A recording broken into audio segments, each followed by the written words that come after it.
Hush now, little ones. I have a story for you.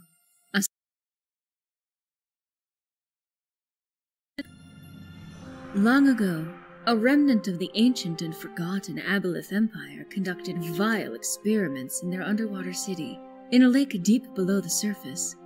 The Aboleths, desperate to regain their lost dominion over the world, summoned forth a powerful demon general from the abyss to bend to their will and enact their revenge. The demon, a Balor named Asberethek, would not be so easily controlled. Its endless burning rage boiled the waters of the lake, taking the Aboleths with it. Now in control, Asberethek set about opening a gateway to the abyss, so that he may regain his demonic legion and lay siege to the surface world. However, the gods had other plans. Determined to protect their creations, they sent a Planetar, a powerful angelic warrior, to destroy the Balor and send it hurtling back to the abyss. The battle raged on for days, destroying all things in its wake. But the angel was no match for the ancient demon. Disarmed and grievously injured, the angel knew it could not defeat the Balor in combat. In a final act of holy retribution, the angel forged 7 divine seals to imprison the Balor within the cavernous depths, forever. Now, thousands of years have passed, and a band of unlikely heroes ascended the slopes of Mount Ebit on a quest to rescue a stolen child. Kianan, the human wizard. Oh my. Lean, the halfling bard. Does anyone want to hear a song? Sybil, the dragonborn barbarian. I shall die with combat with your head on my wall. Valthiv, the lizardfolk cleric. Can't just watch me. And Fresh, the tabaxi rogue. Wow, is it just me or is that one shiny squirrel?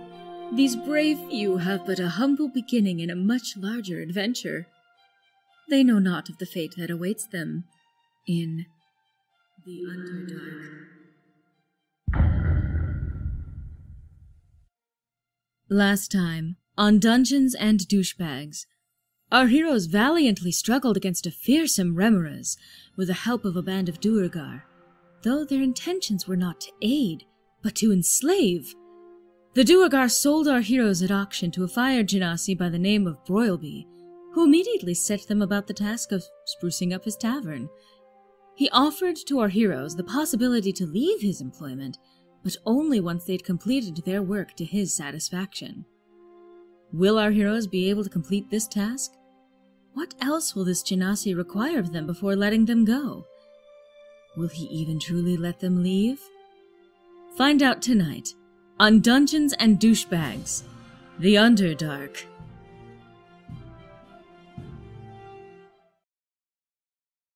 Welcome, everybody, to Dungeons and Douchebags, the show where I do not know how to inflect my words properly. Wow, we are back after another week break. It has been a hectic time for me, but we're kind of settling back into a consistent schedule. Woo! And we get to do more of this fabulous show for you guys. Oh shit! I almost got actually. I'm pulling up my notes here now. Where did I put it? Oh god, I think I may have lost it. Oh, I found it. Let's start with some of the first intro quotes that I have on my list here for this week's sessions. Hello, I'm the Nostalgia Flowey. I kill everybody so you don't have to. And welcome to Dungeons and Douchebags. Nice. I forgot about those. Oh my god. Remember that if you donate any amount of money, any amount whatsoever, it could be $1, it could be anything, it could be in cents if you want. You can also give me a quote, message internet remix, don't post in the chat, message internet remix with the quote, and I will read it for the intro of segments. We're gonna have a huge backlog, and I'm gonna completely regret this, but it's fun. So we're gonna do it anyway. And why is everybody's nipples on fire? Okay, so the fire is the badge that Royalby gives us to let everyone know, hey, don't kidnap these fucking slaves, they're my slaves. Gotcha. Okay, good. The mustache is because he is a fabulous slave owner. He is a fabulous slave owner. Really? No, Very bad man. He really is fabulous though. You can't deny. Doesn't excuse him. There's no Can't quite- excusing the fact that he owns people. Here, let me throw this stylish motherfucker back up on the page real quick. Look at him. Look at those threads. That's some dank ass. He's a He good-looking cannot- dude, but like He's a he owns people. no good looking douche. He is a good looking douche. Mm. Like he is not a good person. I can't quite remember the reason for him having a top hat. Because he has a I didn't- mustache. Yeah, Ah, yes, of obviously. course. How could I forget? Ah, yeah. I mean, you gotta have both. You can't just have one without the other. True, very true. Yeah. Very true. That's why the entire plot of A Hat in Time started. There was one girl with a top hat, one with a mustache, and then all hell broke loose because they wouldn't share. I'm just, okay, sure. I've never actually played A Hat in Time. Would never have guessed. Great. Yeah, speaking of hats. Yeah, I don't know where that segue was gonna go. Okay. Yeah. Any internet remix announcements we want to throw out to the lovely viewers from anybody? Or Subscribe. no? Keep Any it other than- cool. Hey, keep it cool. Yeah, our man. Love you. Patreon is awesome. Yeah, but let's plug the Patreon for the viewers real quick. Woo, Patreon. Patreon, yeah, no, we have a Patreon page, patreon.com/internet remix or / I've always said / because everybody else in the world has used / that I've heard, but it's / internet remix. It's slash.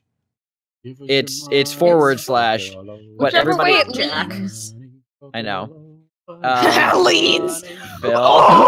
Oh. All right, 5 minutes in, the stream's already gone to hell. Great, we're off to a great start. No, yeah, go if you want to go throw money at our Patreon. We do things there. We get money. It's great. You should support us because we love you guys. Yeah, Subtle. subtle as Wink, subtle wink, as a nudge, Michael nudge. as subtle as a Michael Bay movie. Mm-hmm. And the $10 tier, if you are on that for at least 2 months, you get to make a background character NPC for Dungeons and Douchebags. Yes, you do. A character who will have at least get this one line. At least one line in any voice that you give me.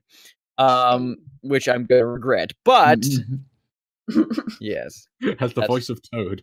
Please. Oh my god. Voice of Toad. All over the... Oh god. Their NPC is just Toad. All right. No, your toad just doesn't. No. You No.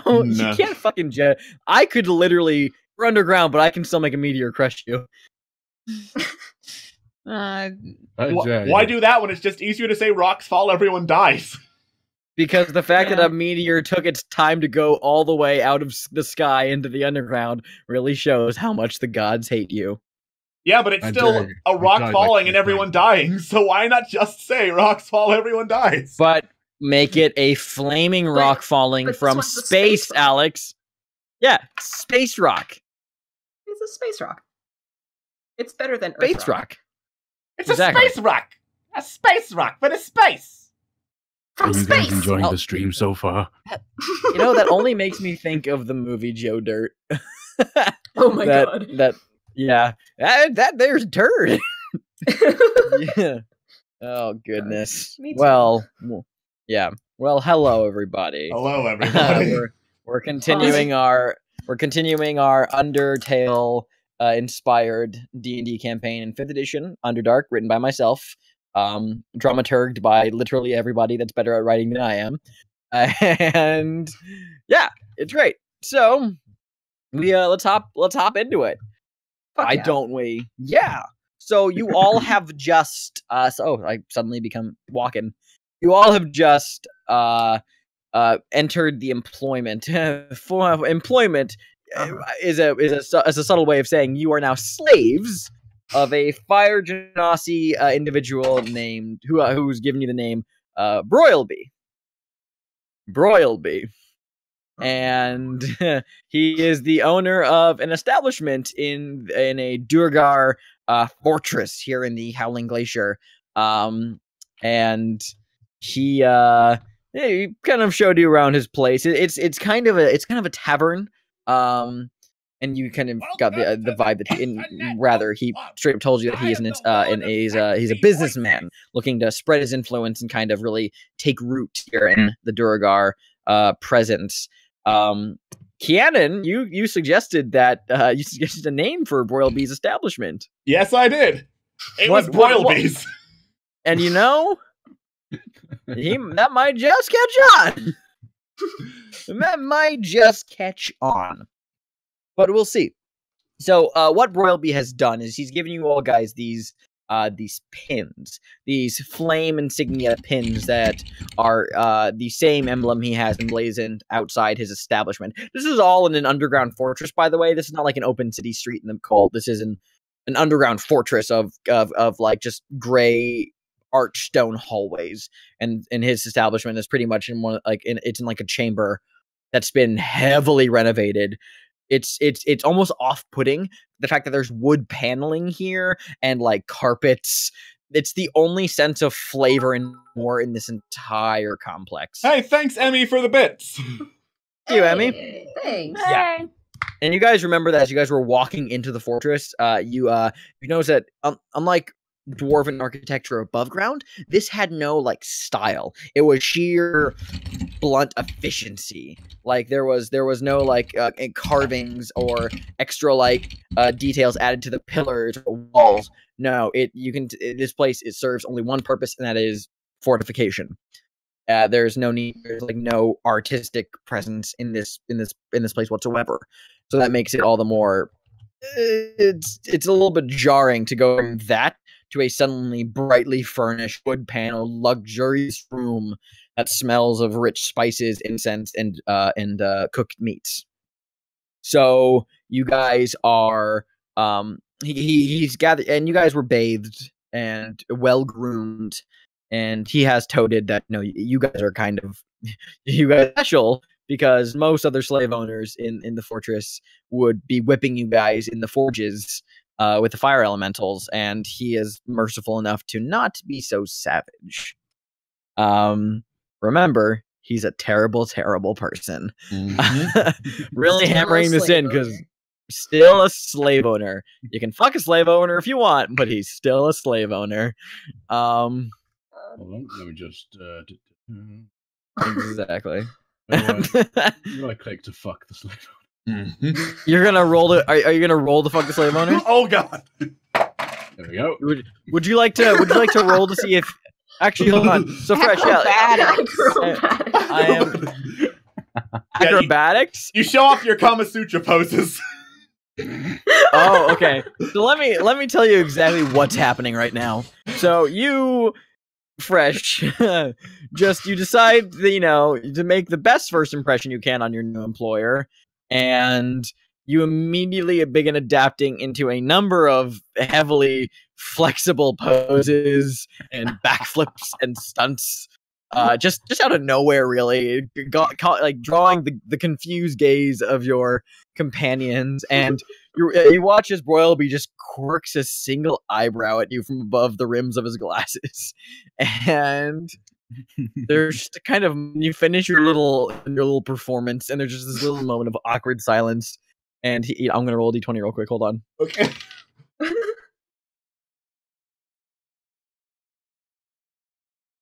Shit. He points at you, Fresh, and he says, I might have more use for you later. God.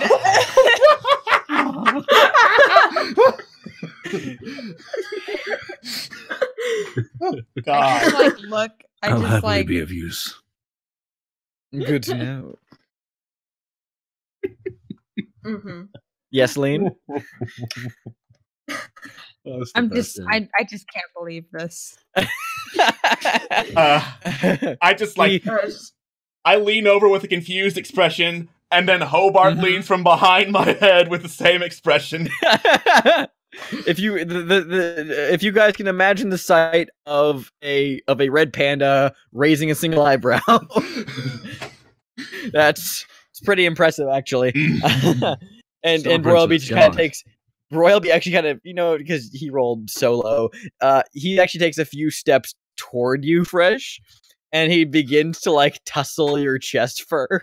I'm And like his kind of biggest face palm right now. I'm just like, oh. That's okay. My face is my head is in my hands. I find the nearest wall and bang my head against it. Yeah, you do. Jealous. And as you begin banging your head up against the wall, Broilby immediately pulls like a 360 or a 180 rather. If you turn Broilby 360 degrees, I'm not. You know what? Actually, no. He pulls a complete 180 in his attitude, where he went from this like seductive demeanor with Fresh. He immediately snaps and he says, "Do not harm the upholstery." God, And you can actually see his hair. His hair actually flares up a bit as he yells at you. Damn, that's hot. Literally, you can feel the heat from his face. I take Guys, note. I got a thing going here.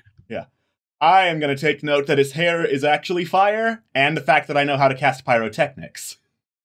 Oh, Ooh. noted. Nice. Please also note that I am 100% flammable. Please. Bear that in And then- mind when you do whatever it is you do. And then, that comment, Fresh, I'm totally saying that you said that in character. Turns back at you. It's a complete other 180 of behavior. He's back to this seductive demeanor. He says, "Oh, I bet you do." Oh, fuck. Oh, God. So, now then, perhaps we should move on to other professional matters for the time being. After all, you are now my property. I feel it best to instruct you with all that you should be knowing around these parts. What, is this not professional already? Not quite.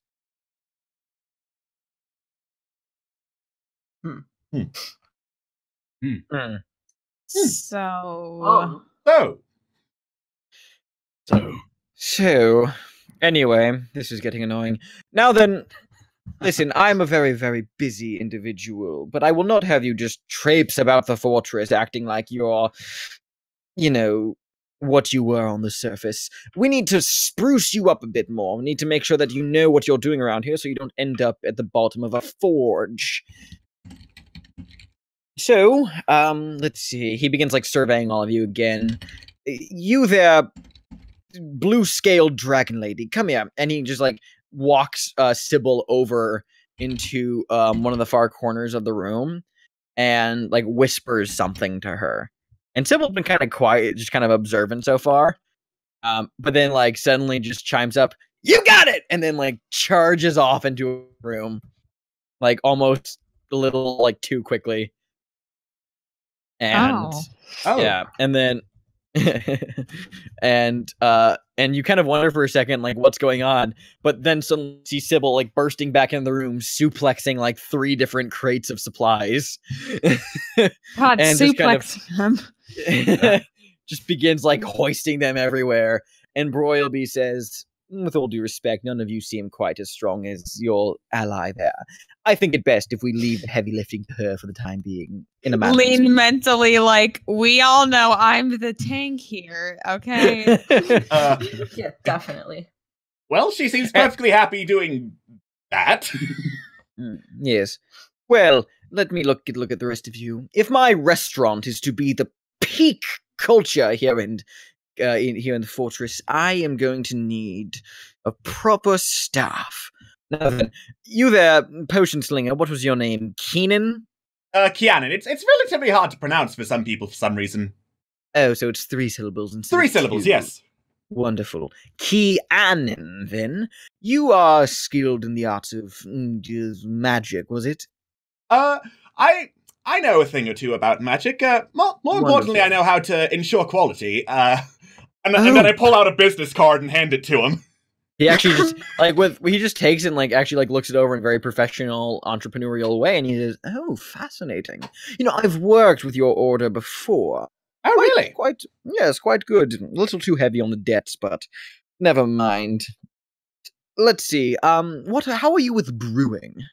Brewing, I've dabbled in some alchemy before. I know a thing or two about brewing, not necessarily beverages, but potions I can do. Well, we'll work on that.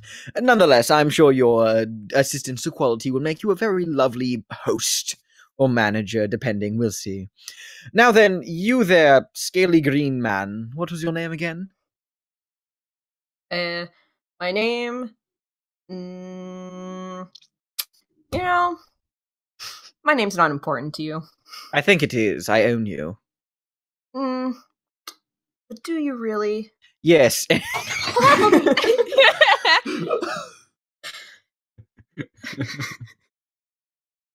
Yeah, that's where I was thinking it should go.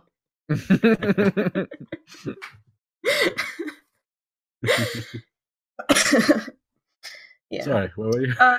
He just kind of idly just like fingering around like the rings on his hands as he's talking to you, just kind of like feeling all of his different like jewelry, kind of absentmindedly. Like, why, yes, those are nice rings you have. Oh, he's just wearing gold rings, like on one hand, completely. Really. Shiny. I Yes, kind of look over at Valthiv. I'm like, I don't think there's any, harm at this point in saying our names, if that's what you're worried about. Yeah, like whisper back to them. It's like, yeah, but the whole slavery thing is still leaving a pretty bad taste in my mouth. Well, you think I like it? But I do. You are whispering literally 5 feet in front of me. I can hear every word you're saying. and it's not like we're saying anything. Was I talking to bad. you? Yes, actually. God. And now then, your name, please. Valthiv. Wonderful. And what do you do, Valthiv? Well, I'm pretty adept at stealing. Good to know. We'll work on you. Yet you there, little one. I have pretty much useless in a way of restaurant talk.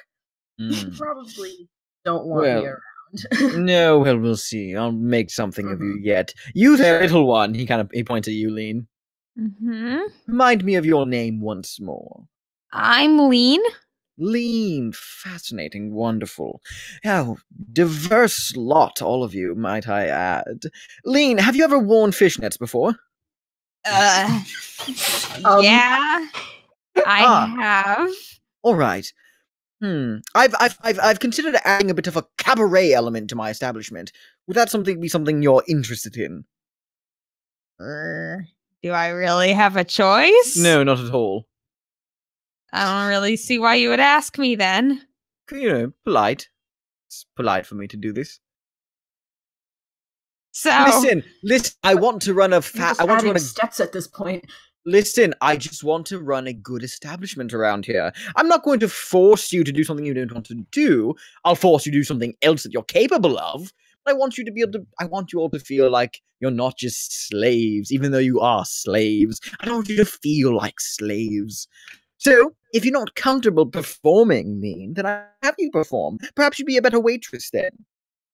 well, I'm a bard. I'm capable of lots of things. You're a bard. Can you sing me a tune? I can sing, or I can play on the violin. Wonderful. Sing me a tune. I look at my companions like, what should I sing? The Gandalf song. I'm not gonna sing the Gandalf song. I don't even know how that goes. Listen, I don't want to offend this man with the Gandalf song. Gandalf song's too offensive. I can't sing that. Boldly brave Kianan. Okay, that's a good one. That's a good one. Wait, what? I sing for him. Bravely bold Kianan, rode forth from Camelot. I sing that. Make a performance check real quick. Okay. On character sheet. Bravely ran away. Oh my god. I love it. I love it. Kate Hamlin is in tears. both. Oh, Keanan, it's like the most beautiful song you've ever heard. Yes, All of you guys are moved to tears at the ballad of Brave Keanan. And like, go ahead. Hobart applauds. Aww. Oh, little cute little boy. Oh boy. And Broby's eyes, like his eyebrows both like shoot up in like surprise, and a pleasantly surprised grin comes to his face. He just kind of taps his fingers together and he says, "Oh my, you will be fantastic! Wonderful, that is your gig. Your friend over there is, of course, the heavy lifter, and you, my saucy little cat, what shall you do?" Anything you want me to do. Oh, I like the sound of that. All right, then. Well, no need waiting around. Come. I should at least give you a brief tour. Okay.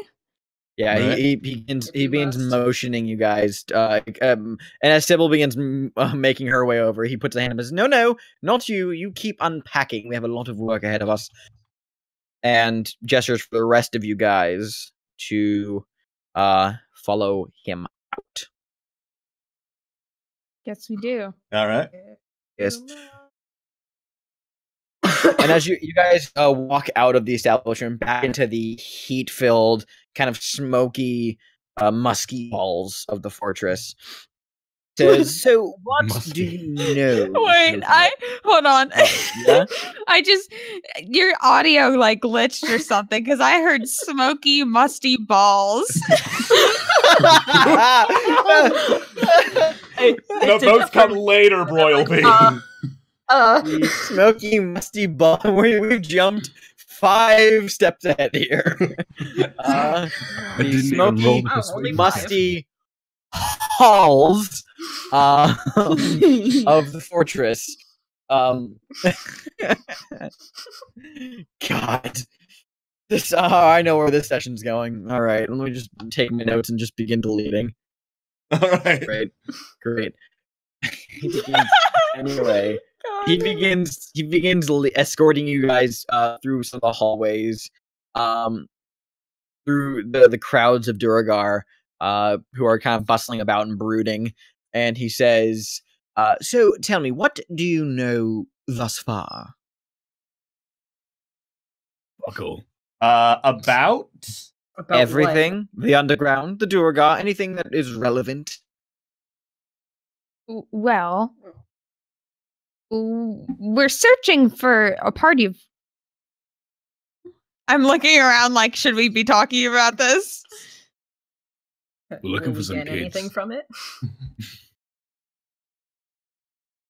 we're looking for some drow. Drow. Well, you needn't look further. They are quite active in this area. What purpose are you looking for the drow? To purchase? To trade? They kidnapped a group of children, and we're trying to rescue them. Yep. his expression kind of drops for a second.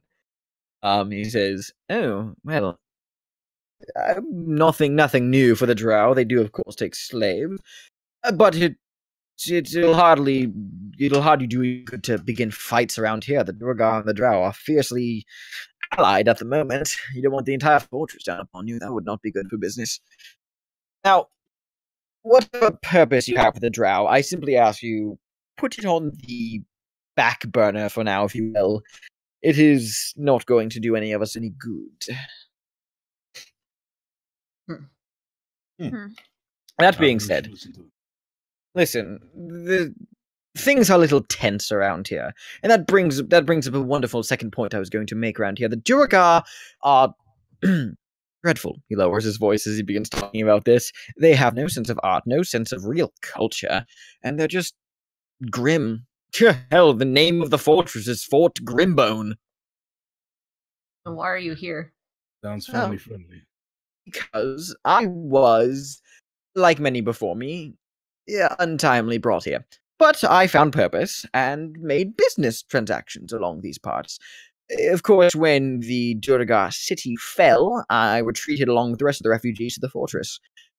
Since then, I have established myself as the prime proprietor of foodstuffs and supplies in these parts. Next, of course, are the firehand forges, who work in metal and all those fun little ore things. I deal in furs, meats, the things that people need to actually live, and, like, really live, not just live, culture live. Wait. You said something about the Dwagar city falling? Yes. Oh, how long have you been in the underground? Let's Not see. long at all. It's been I can't tell. maybe I like can't see the fucking sun. It's maybe been like 4 days, or maybe like 3, maybe 3, maybe A few days. Christ, my. it feels like 2 months. Oh goodness. Well then, considering that, you see, this is not the prime region that the Durag are based in here in the Hard Glacier. See, in ancient times, there was, I'm sure you've noticed the big bright light outside. That is, of course, a rift into the elemental plane of ice. In ancient times, there was a great magical incident, tore a rift, everything went to hell, a cavern turned into a glacier, bada bing, bada boom. Anyway, moving on. This place was considered untamable by most, but the Durga, audacious as they are, decided to test fate. The Durgar city was once among the greatest metropolitan cities within the Underdark. The hardy Dour Durgar, they tamed these harsh icy winds of the Howling Glacier and built a fortress city that they called Frigidval. It was a testament to their hardiness and their braveness. But nonetheless, to further their desires, the Durgar dug deep to reach the molten caverns below. And they created a large forge. It was in the later years that I arrived in Frigidval. Originally as a slave myself, but I soon rose the ranks and came into some of my own wealth, purchased my own slaves, and the rest is history. And now then, unfortunately, things changed. You've not been here long, so you probably haven't noticed the other issues that the Howling Glacier has. I know it's cold. It's cold and I there know are that river there's hazards. That's what I know. I want to break character for just 1 second. It says, I did not expect I to say bada bing bada boom in a British accent. I just need to think about that for a second. God. Wait, I that did was it. supposed to be a British accent? Phil, you can just fuck yourself. Anyway, moving on. He says, what things have you encountered, might I ask, rather? Well, there was the Remmerhaz. Oh, those are sparse, so not too bad. No, the real issue here is the undead. Met some vine things. Those were weird. Vine things? I'm sorry, I'm not familiar. Oh, those were closer to the surface, towards where Spazelfrig was. Spazelfrig. Oh, that old ruin? Yes, that one. Oh. Mhm. Fascinating. Anyway, no, the undead are quite persistent parts. They actively exist everywhere in the glacier. For what reason, I've never been allowed that information. I just know that they're very much active. But not so long ago, perhaps a few months, maybe a year, it's hard to tell time down here. A siege of undead, they stormed Frigidval, forced the entire populace out, and we retreated to this fortress at the very edge of the glacier. But no, the Durgar city, the Durgar fortress here is not their throne. The Durgar city of Frigidval is. It is lost, and it is because of that times are so hard. I slowly nod. Sorry, there I go rambling again. Anyway, come along. And he begins walking further around. He says, now, the prime... I keep using that fucking word prime. The main source of food around here comes from what creatures we can hunt here in the glacier. The rift, of course, offers a number of elemental creatures, some of which bear flesh, some of which are just ice. Those are plentiful, and so far the main source of food and fur. That is, of course, what I'll be having you all doing today. Have you ever hunted a Yeti before? No. No. Not a Oh. Yeti. We Wonderful. call them You're, bears on the surface. wonderful. You're about to hunt a Yeti.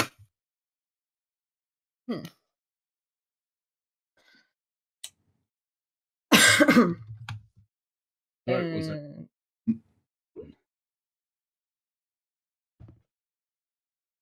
Take your time, Phil. Shut up. Okay, now I'm ready. Let's go. Oh, now you're ready. Okay, good. Great. Great. Now you're ready. Thank you for joining us, Phil. Huzzah. Shut up. You're level 3, right? Yeah. Okay, cool. Good to know. Should fucking act like it. Ah, yes. That one. Yes, you act like you're 3. Anyway, so as you guys are walking through the tunnels, you guys pass a number of forging chambers where you actually see working the one of the, like, bigger forges in this like long stretch of hallway is actually one of the men who was at the front row of the slave auction.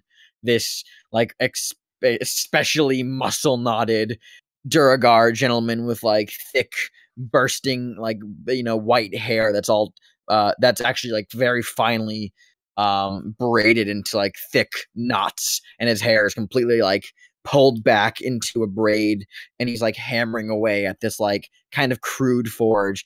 He looks up at you guys as you're passing. He just grunts, and Broby says, yes, that is Ivar Firehand. He is the one who I outbid. Be thankful I did so. He kills his slaves.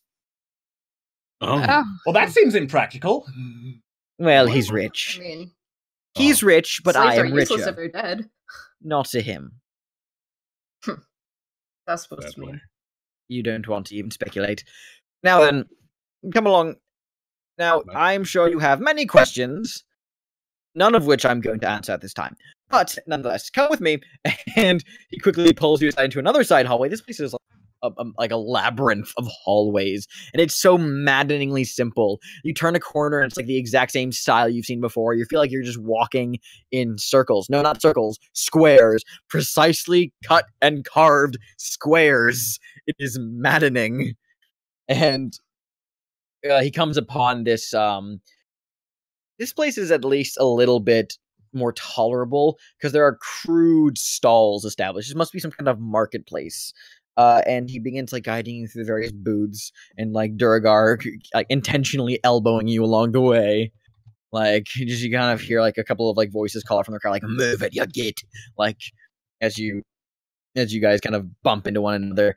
And Broby walks up to this this large table that is just piled high with furs, and he just stands there expectantly looking at you guys. I run and jump onto the furs. No, get no. off, you! Oh goodness. There you go. He does that. Yes, I've noticed. Hobart covers his eyes in shock. This is He super really horror- does live by that leap before you think type of mindset. Yes, I've noticed. Quite fun. No, This is you so idiot! fluffy. You idiot! Get off the furs they're for wearing. Okay. And the Durgar at the table is just kind of like.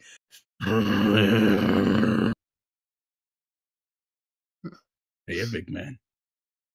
So yes, those sure are furs. Mm-hmm. Yes, they are. It's cold. Wear them. Oh, Okay. All right. Sure. All right. Can I roll to try and put as many of them on as possible? Yeah, make. Oh God.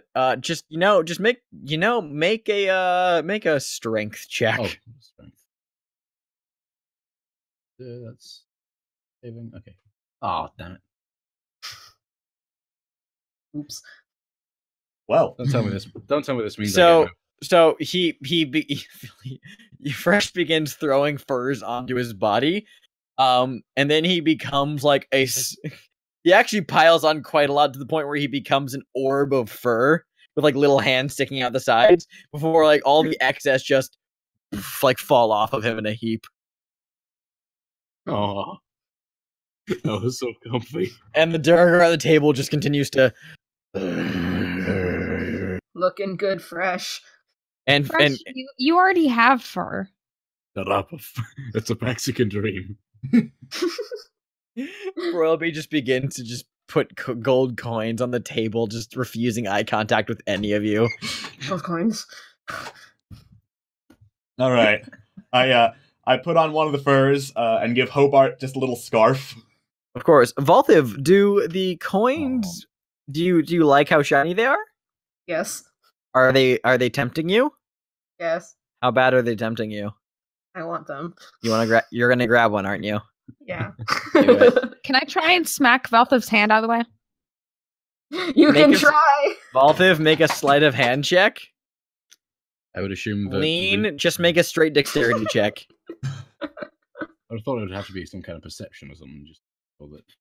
Valthiv's hand just like darts out, and Lean, without even blinking, you just grab Valthiv's hand without even looking. Yeah, just grab it. It's right there.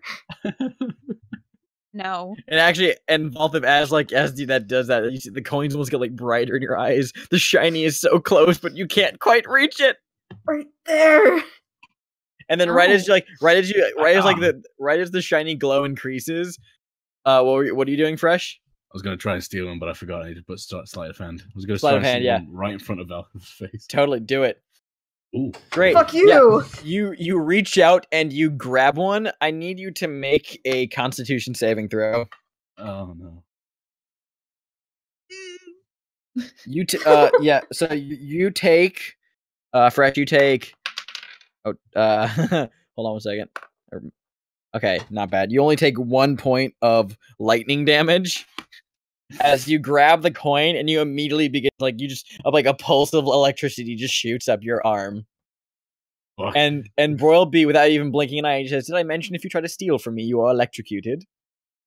No, that didn't come up. Part of the slave spell I put upon you. Cool fact. I was hoping that wouldn't have to come up, and I look at both Valthiv and Fresh at the same time. But it's right there. Every single one of Fresh's hairs is on end. Well, yep. None of us are stealing them, isn't it? Oh yeah, it's a good thing. The Durgar just reaches forward and just palms all the coins and just yanks them back. You guys are now equipped fully in furs. You guys are now sufficiently warm enough that you don't have to make any constitution checks while wandering in the ice. Good. Awesome. Yeah. Pretty good deal. Lizard. Yes. Great. And as you guys begin walking away, Broil, yeah, God, you are an awfully silent bunch, aren't you? Well, we just got sold into slavery. We don't really know what to say. Live a little. Do something. You might screaming if you want. My idea of doing something is not being enslaved and actually going to do what we came here to do. Well, no time for that. Like I said before, if you do what I want, maybe I'll free you eventually. You scratch my back, I unshackle you. Maybe. It just depends on how useful you are. Yeah, if you want me to do something, where's the bedroom? Not now, big boy. Oh my. He just looks at you and he says, "Down, kitty." And I just start purring. I smack my head again. I smack Fresh. Is this really proper behavior to be in public? Or more specifically, in public around the Duergar? And Brelby looks at you and goes, "No. Anyway, let's go." And he just keeps walking. Well, come on, it's 2017. Okay, you guys can do your shit. I'm gonna go fight this fucking Yeti already then. Just wait.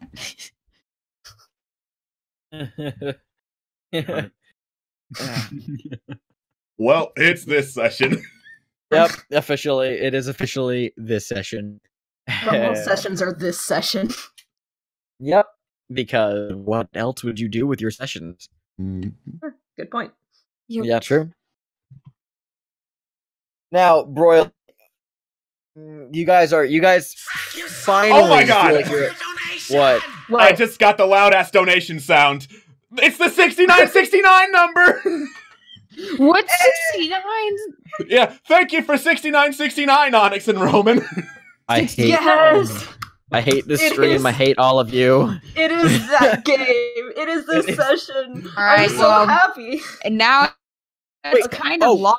He donated 6969. Yes, he donated Oh. 6969. Yo. Now Thank it's you. law. Now it's fine. law. It's law. Oh, It's low yes. now. It You're is my law. favorite. Thank you. Thank you for making our dirty desires come true. Anyway. Anyway.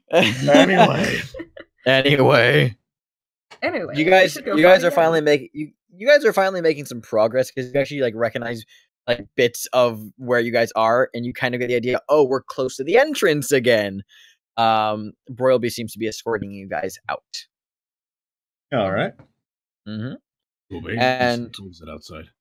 Well, actually, as you guys are main fortress gates, as Broilby is approaching, the guards, without even like really looking your way, bark orders back to open the gates in Dwarvish, and the gates like just slowly like lift. And as they lift, it's kind of like the May cinematic from Overwatch, where like you, as the Oh. gates opening, you like the light of and like the snow like whipping through, and like the wind hits you guys immediately.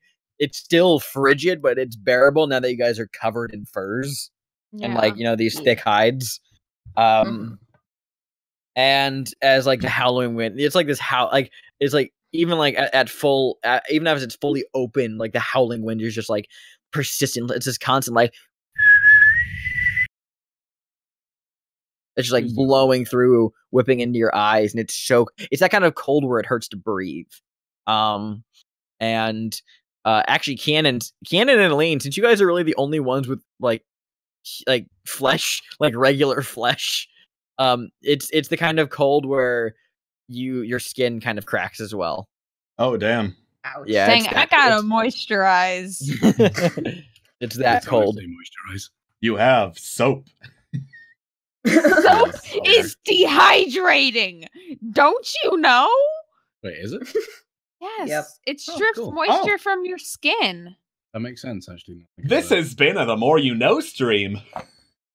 It's been a lot of things stream. That's bro- why if you like wash your hands too much, they're gonna get all dry and cracky. The more you know. Soap reduces moisture and you should always flirt with your slave owners. Exactly. Speaking of slave owners, Broby yells over the howling wind and says, "No! I'm not sure if any of you have ever had a hunter yeti before. It's kind of hard, so I'm going to give you some advice. Okay! Yes! Also, it's really loud, so bear with me for like 2 seconds. What? What? What? What? What? What did you say? I'm sorry, I can't hear you. The wind's blowing very loud. I can't hear you. Just keep going. Okay. Talk! Anyway, as I was saying, it's quite hard to hunt a yeti in these conditions. But he like pulls out this parchment from his robes and hands it to you, Cannon. This is a rudimentary map of the region. I've circled where you need to go. It's up by the ridges, not far from the rift. If you go there, there should be some signs of a yeti. That's all I can literally offer you. You need to bring back its meat and its fur. Do you understand? We need to what? You need to bring back its meat and its fur. And actually, as like there's like an especially like volatile gust of wind from behind, and Broilby's hair just goes out. Your hair is out. What? I'm just Are you laughing. gonna die? I use minor illusion to write. Your hair is out. He like looks up, and like he just like looks up, and he just like looks forward, and he just like screams as loud as he can, and like fire just bursts back out of his head, and he's like, "I've had enough. Go do it now. I'm going back to culture." And he just begins storming off back into the fortress. That was all worth it. Yes. That brought me much joy. And you guys are standing there kind of bewildered. Yeah, that was pretty good. Just sulking at the missed opportunity to go Well, that was a on his thing. head. And my hair is keeping my hair in check. So let's go. Alright, let's go fight a fucking Yeti. All right, let's do it. Great. We're gonna. This isn't our official break, but DM needs to go grab some stuff real quick. So DM will be right back. All right. Are we Yes, just gonna wait? Yeah. It'll be like goodbye.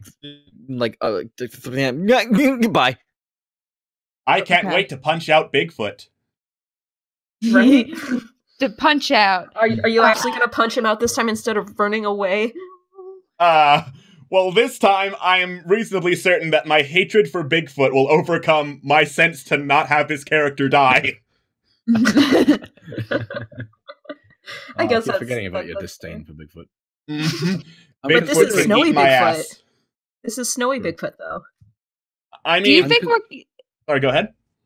Do you think I was just gonna go off topic and say? Do you think we're gonna have a cool, fun like once the restaurants open, like a restaurant mini game? That'd be fun. Yeah, that would be awesome. That's going to be some fun role playing.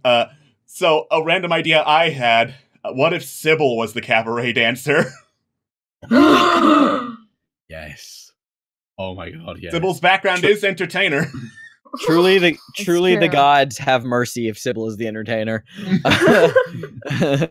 I've been genuinely considering volunteering for a disadvantage purely for the comedic effect of having the hair blow in my face. Your fur's designed, so it's fine. It's fine in the wind. That's fucking It's not snow like- leopard fur, my dude. Yeah, Yeah. yeah, dude. If there's one thing I learned about snow leopards from the guy who was really eager to talk to me about snow leopards back at Central Park Zoo, it's that they're fine in the snow. Fair play. And also, they like to hunt children. Mm-hmm. Oh, So, you guys We're are hunting children, so. yes. yeah. Let me pull up something real quick, actually, just to add some flavor. Some flavor town. Flavor, yes. Flavor, Flav! We're going to Flavor Town, God. boys. Oh, perfect, great. I'm Yeah. throwing this sound in. Okay, so you guys are now outside to hear this. Wind. Great. That's what I needed. All right. Some fun tabletop audio wind. Wind. Wind. Let's hope nobody has Wind. copyright on wind. This is tabletop audio. This is meant for. Mm-hmm. This is just generic. No copyright here. We won't get copyrighted on Bird Song. No. You guys are marching through the snow, and like about maybe like 2 miles off, you can see that giant spire of ice that descends to that blinding white light. The blizzard has died down a bit. There's still snow whipping around in the wind, but it seems like that burst of just absolute just wrath is gone for the time being, luckily. So you guys are spared from the extremities of weather for the time being, it seems. The region is open to you guys. So we're trying to track it, right? So why don't we just make some straight nature checks and try and track it? Sure. Everybody give me a nature check and just see what you know about Yetis, first of all, because tracking is survival, but let's just roll some nature checks real quick. Wow, fresh nose. Fresh. You've dealt with Yetis before. You didn't kill it, but you know about them. I've licked many a Yeti in my time. Yetis are very, very, very savage, very good hunters. And they are especially good at smell. But Yetis also don't like fire. And that they are quite deadly in their natural habitats, places with a lot of snow, tend to frequent mountainous regions, especially caves. But you also are aided by this cannon. You have a map now. Mm-hmm. I do. It is an extremely bare bones scrawling of the area. It's like the rough outline of the glacial cavern. Is it like a cocktail napkin map? It's totally cocktail napkin map. It's 300% a tabletop. It is 300% a cocktail napkin map, and yeah, no, it has it. There are a couple places marked. There is the outline of the cavern's edge. No exit tunnels, just really where the main walls are. He has an X marking Fort Grimbone. He has an X way on the other side of the cavern, an X marking Frigid Vault, which you heard was the fallen Durgar city. There is an X right in the center of it all, that where it says Spire and Rift. And there is an X that something you haven't heard yet. Heard about yet, rather. It just says lair right at the base of the spire. Sounds like a cool place to be. I see what you did there, because it's freezing. I got that reference. It's cold. So Fun. And there's a little annotation along the edge of where the rift is. On the edge of just where like in that region surrounding like the icy like rocky chunks that surround the spire. There's an annotation there saying Yeti ? Question mark. Question mark. Well, if I were a betting man, I'd say maybe we should go there. That does sound Because- like a place where Yeti might be, yes. Yeti. Yeah, maybe. Yeah, what gives it away is a question mark. Hey, thanks for the follow, Radix. Hey, Radix. Hey, Yeah. Radix. Took you long Yeah. enough. Welcome to Internet Remix, Radix. You never really Hi, left. Radix. Yeah. He was always here. Yeah. All right. Okay, so we're back. And then survival checks to track the Yeti. What are we gonna do? Or Well, you can go ahead and make survival checks just for fun. For funsies. I hate fun. I Great. hate Because what are you guys tracking? You guys are standing in a frigid wasteland. There's no Yetis here. What are you doing? You look around. There's footprints. There are footprints. Fuck. Oh, they're not the big footprints. Okay. No, not yet. No big feet here, Keanon. Hey, thanks for following, Tyler. Hey. Hey. Hey, it's Tyler. It's Tyler. It's Tyler. It's a Tyler. The bunny's under the desk. Hello. So, Anywho. so it's in your hands. I don't like our chances at either lair or the big city with all the undead in it. I'm sorry, it's hard for me to read in all this snow.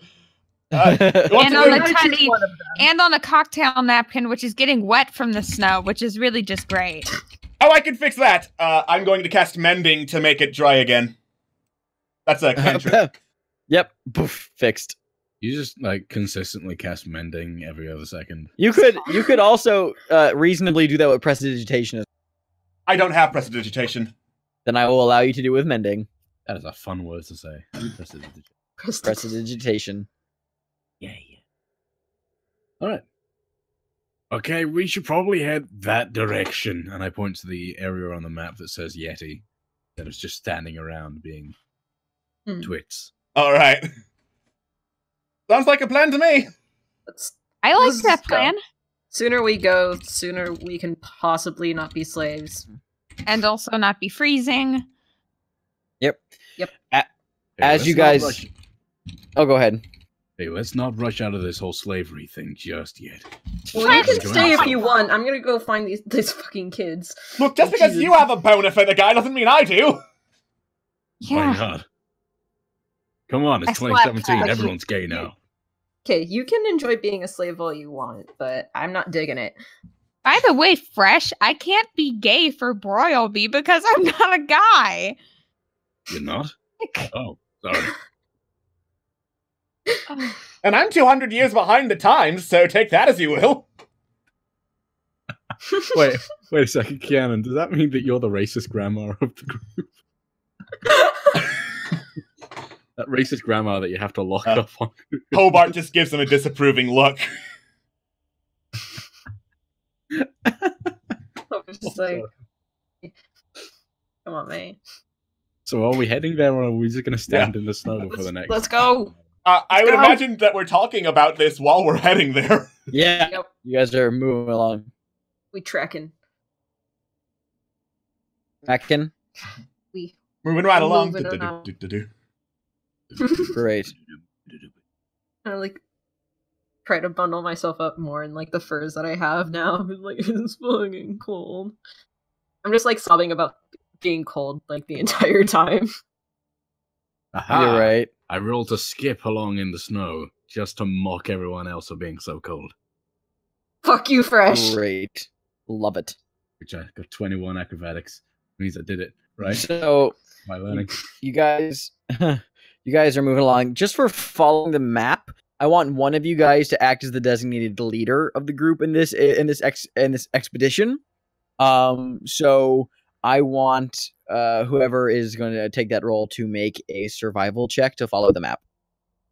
I would say me purely because of the physiology. And Who has Yeah. the best survival? I will add whoever makes the roll will roll at disadvantage because it's a cocktail napkin. Who has the best survival? Well, I've got 4 on my 4 advantage on my. 4 I've only got 2. on the survival. I've only got 1. Yeah, it seems like I'm the best So, suited. So- hey there, Fresh. Roll survival at disadvantage, Fresh. Alright, so that just means I roll twice, right? Yep, and use the lower number. No, fair Both enough. good rolls, and you needed a 15. So hey, Hey. yeah. So you actually guys begin making a pretty straightforward route. Obviously, having to like curve along with the terrain because you guys are on the upper ridges of the glacier, and it essentially forms this kind of bowl, this like rigid, like stair kind of bowl shape. As like it's just a series of cliffs and icy ridges that just descend further downward until it meets in a stretch of just wasteland, where in the center of which is the spire. But you guys are on the upper levels, and it seems like the path to where you're going is you can skirt around on this upper level and make it there just fine, it seems. So you guys begin making that way. It is brutal. It is, you have to hike through this thick snow with the wind blowing around. And occasionally, very slightly, the light from the rift dims every so now and again, where you can like kind of, you don't have to like kind of squint at it anymore. It's less of like a sun and more like just a bright light, as you can almost occasionally make out vague details through the light. You think you can see like mountains that aren't part of this cavern. You think you can see like a white sky of just snow up ahead.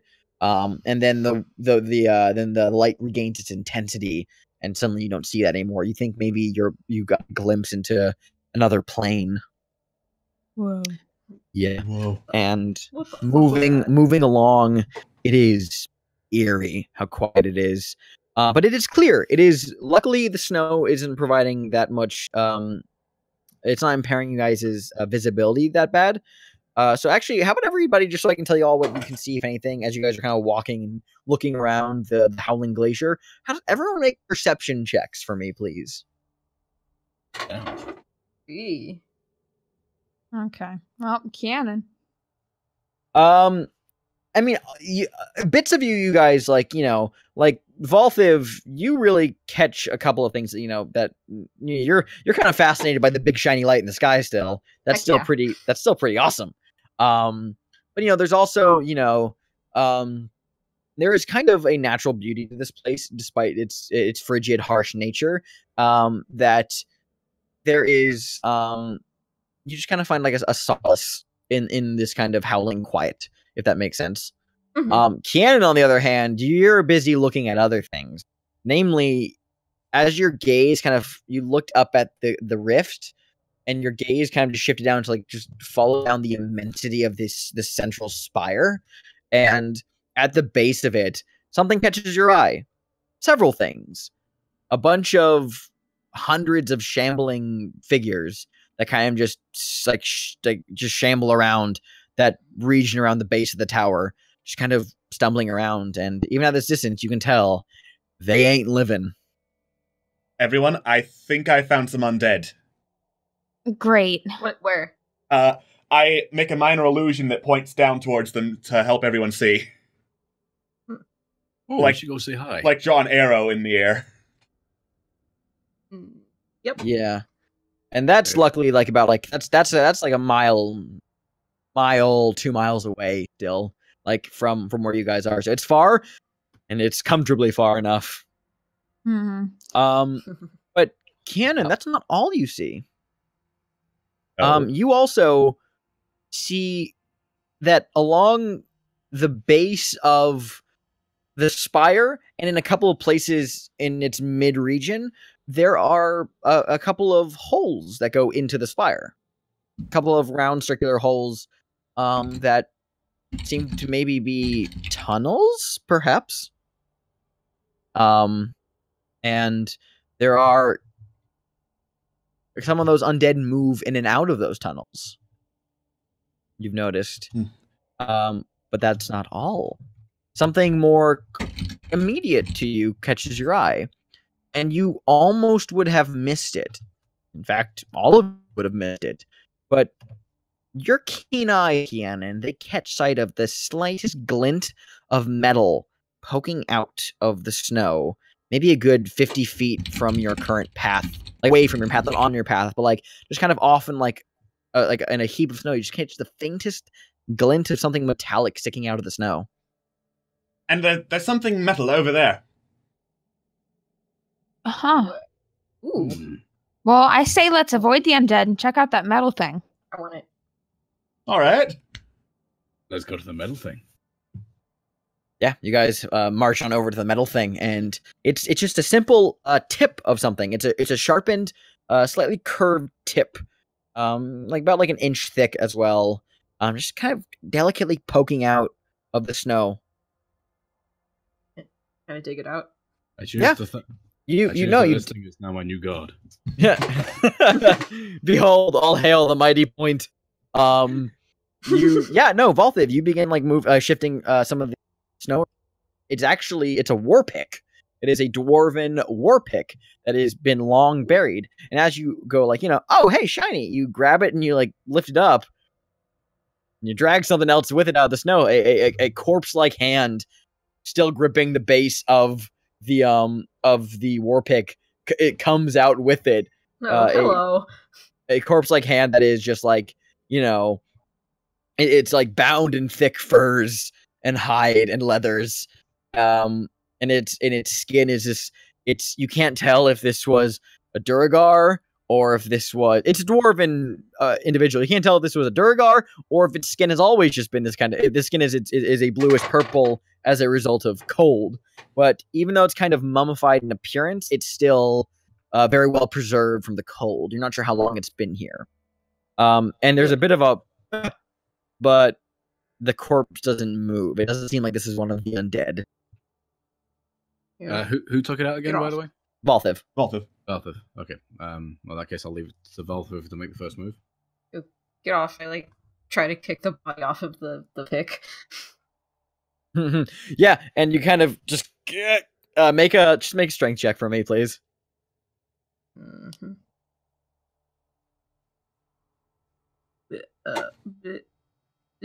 Where's it? Oh. in your attempt to like remove the hand from the war pick, you actually snap a few of its fingers off. They just Delicious. pop right off. This thing is there very. Those go.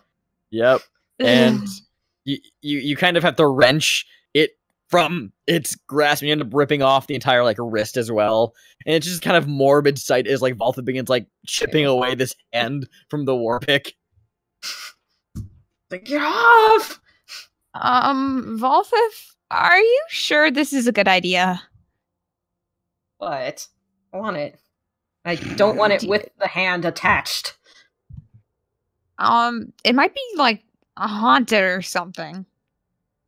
And I know my ghost hugging skills might not translate to angry. What, you want to look at it? I mean, I could No. check to see if it's magical or something like that. Go ahead. All right. It's pretty standard. There's no arcane iconography located on it. You're not sure if this is magical. Nothing arcane located on it. Your guess is as good as mine. Good. Now, I need help getting this goddamn hand off this goddamn thing. Yeah, and I'll say anyone who wants to help, you can easily get it off. Well, Valthiv's just I'm just, like, flailing it around now. Like, I mean, the brunt of the work was getting it separated from the rest of the corpse. Yep. yeah, if the no one else corpse. is gonna do anything, then I'm gonna try and get the whole corpse out so I can loot it. Yeah, totally. You just pull the rest of this this dwarven Durgar corpse out, and there is nothing of immediate interest on it. Just make an investigation check. Investigation. Fuck. Okay, so Someone like else nothing. Investigate this thing. You kind of like look around it. You don't like find any coin. The only obvious thing on it is this like tight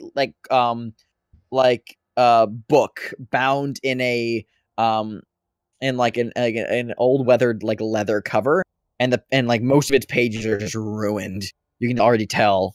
The weather has definitely done some damage to this book. Hey, Lane, you like books, right? Catch.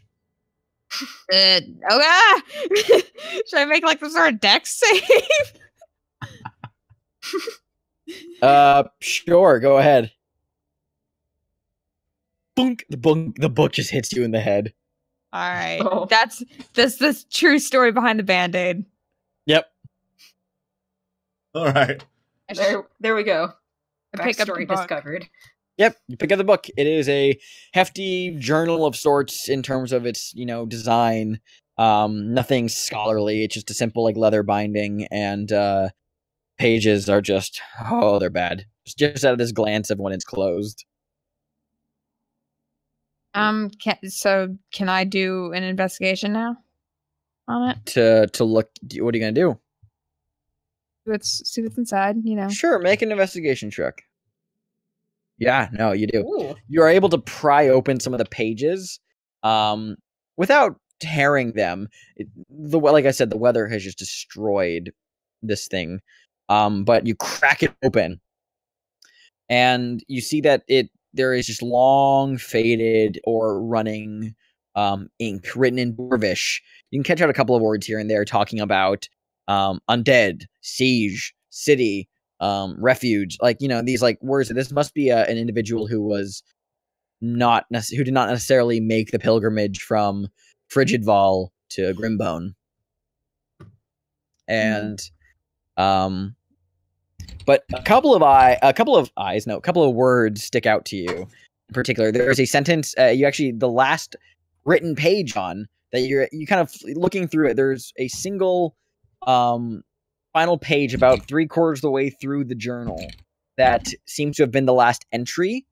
That you can see. Any other entries you're not sure because the rest of those pages are just gone. But you can make out a couple of words that only stick out to you because you heard Toria use the exact same words in her song. Huh. You see the word "the eye," accompanied a couple other scatterings of words such as hate, death, he comes, and then right at the bottom, like as the ink is kind of more like scraggly, like this is like the last effort of writing that this individual made. It talks about how they're injured and they feel the cold taking them, and that that even when they close their eyes, they hear the awful voice and they see the awful eye of this individual. And it's hard to make out some others, but then at the bottom there's just a name scrawled out in scraggly letters. It says, What does it say? What does it say? it's on the map. It says What does it Zanz say? is Nez. Bless you. What? Oh. Zand Isnez. Oh my god! I just got it! Oh, oh wow. my god. Wait, can you guys not see it? It should be on the... Oh, hold on. Xander, I hate you so much. I can't believe who it is. Oh fuck, I can't believe you've done this. Oh, fuck. The name very scribely written is Zand Isnez.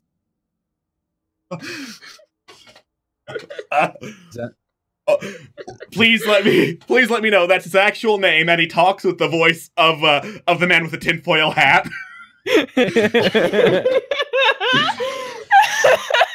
So, I see you have found my lair. Welcome to my lair. Here is where I... Oh, God. Actually, now I might actually make that the official voice of Zand Isnez. Oh my god! I'm sorry, everyone. You know, actually, fuck it. I'm changing my notes. The official voice is Zand Isnez, now the man on the tinfoil hat. That's not going away. Can I at least ask what it was before? No. Well, I'm physically capable of asking, but can I get an answer? Later when Zand Isnez becomes relevant. Okay. Yep. But I threw up the spell on there just so everybody could see my awful fucking joke. Oh, 1 second. My immersion was just ruined. I can't believe it.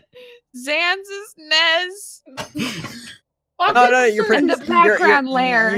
You're pronouncing it wrong. It's Zand's Isnez. Okay, Zan's Isnez. Yeah, Zand's Isnez. Zan's It's nothing like. It's nothing. Okay, of course. Oh, it's also Yeah. Star versus the forces of evil. It's evil. And it's also Dipper and Mabel Gravity Falls. Welcome to my frigid lair. Now prepare to face my legions of Wendigo. Please stop. I wish I could enjoy Earthbound. I love this is what Earthbound. I wish I could enjoy it. Anyway. You people are physically hurting me. Ugh. Oh, I'm so happy. I am so very happy right now. Welcome to the meme stream, everyone. Ugh. The flood of sheer hate in the comments was amazing. So, I love it. someone in the comments says, Donovan Bain rather says, I am 100% positive this exact moment is what kept Xander going as he traversed the icy winds of New York on his way tonight. You are not wrong. Absolutely not wrong. Oh, Yeah, fantastic. But yeah, anyway, the name is Zand Isnez. Okay. I kind of translate what I can read here because Lynn could read it. She speaks Dwarvish. She translates and she kind of says what she read and she like kind of connects it to like Toria's stuff. And she also points out that name there. Mm. I have no idea what that name is, but I already hate it. Me too. I just kind of get a weird sense of rage. Yeah. I don't know. I like it. Makes me sad too. Huh. Weird. It just makes me feel deep disappointment. Yeah. There are just so many names in this world and many others that just fill you with anger and yet some sense of mirth. I kind of feel like I'm having a bad time, you know? Damn it, I was gonna be. You guys thought I couldn't top Broilby. No, I hoped you wouldn't top Broilby. There's a difference. Yep. No, that true. True. Oh, the rest. I got of this more. campaign. I got more. Oh.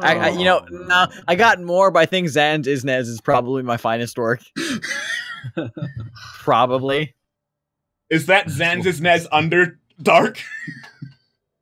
I can't believe it's Zan's Nez Underdark. Zand is you don't know. Maybe you'll find out whenever you meet whatever this creature known as Zand Isnez. Okay, so the bunny is playing with the back of my computer and just yanking out wires willy-nilly. Oh, poor Bunner. That's adorable, but also stop. Listen, Zand's Underdark. You need to understand, you guys. Who is also Toria, who is also Flois, who is also. I'm not gonna do this any longer. Not right now. Not like this. It's a skeleton wearing a cap and a striped shirt. No, it's not. Don't worry. if my names are punny, the NPC's appearances are fucking rad. I mean, you've seen Broilby. Just sorry to break the story here for a second. I just need to add, I struggled so long with this name, but then it struck me like, Sans is Nez. I was like, yep, that is literally the perfect thing. There we are. Nothing will top this. Sans is Nez. Sans is Nez. Applause. Stop making me suffer this. Alex, you know my favorite part about these streams is that you are always the first person to get to react violently to the names. It's almost like I am very familiar with Undertale and also hate puns. And you. Yep. And I am thoroughly enjoying this campaign. Anyway, let's get back on track here. You guys have a Yeti to hunt. Mm-hmm. Something called Disney's is apparently around here. Please, I'm in a very murderous mood right now. Yeah, So Yetis. So Yetis. So Yetis, huh? So Yetis. How about them Yetis? Yep, we gotta kill one. Yep. That'll be fun. Let's do the thing. Yeah. Let's shall. do the thing. I highly recommend you, in fact, do the thing. I roll to progress. Yep. Okay. Alright. Make a survival Where check. were we going again? We're following the map. Yep. Great. The With this cocktail minor napkin distraction. map. With disadvantage because it's a cocktail napkin, fresh. Oh yeah, sorry. No, fair enough. Yep, still what you needed. So you continue along your current path towards up ahead. You know, the geography turns a bit more rigid and a little bit more not necessarily mountainous, but you know that these jagged crags that kind of litter this part of the glacier. And you through the crags you can just hear like a number of just like whistling winds that just move through these like jagged spaces intermittently, and it's like very much like a constant barrage of sound from this one region. It's almost terrifying just to hear. Okay. Spoops. You are filled with spooks. It's a Filled with spooks. I'm just filled with I roll a Constitution saving throw to survive the spooks. Totally. Do it. I do not survive the spooks. I die from sheer spook. All right, that's another nipple down. Yep, another nipple down. Ah, Why do you keep Like- sacrificing yourself like that? But it's a very I just, tiny like- nipple in the middle of your shirt. Oh, I just like kind of like nudge Fresh with my foot. It's like, get up. You're fine. alas, my nipple. Your nipple's fine too. Get up. Sorry, have you guys seen the new Guardians of the Galaxy film? Yeah. Yeah. No. Just that scene at the beginning. Sorry, near the end where. Oh yeah. Drax puts on My the nipples. I remember that. When I when need to watched find that someone for the who's first time- pathetic, like you. Honestly, when I watched that for the first time, the only thing I could think of was Fresh. Perfect. Yeah. Yes. Good. As you So should. yeah, the crags are before you. Wait, sorry, the crags? What are they again? Where the Yetis are? Ah, yes, thank you. Right. Shall we proceed? Mm-hmm. If you're Let's not go. too spooked, yes. I'm very spooked, but I must go. I must go on. Do I need to roll another survival, or can we just assume that we're gonna go into the thing? You guys, you found the location of where you need to go. You have no Yetis to track yet. I think it is now hunting season. Yeah. Oh, So- bye. Can I like look to see if there's any signs of Yetis even being around? Make a perception check. Just see if you see anything. I'll look too. All right.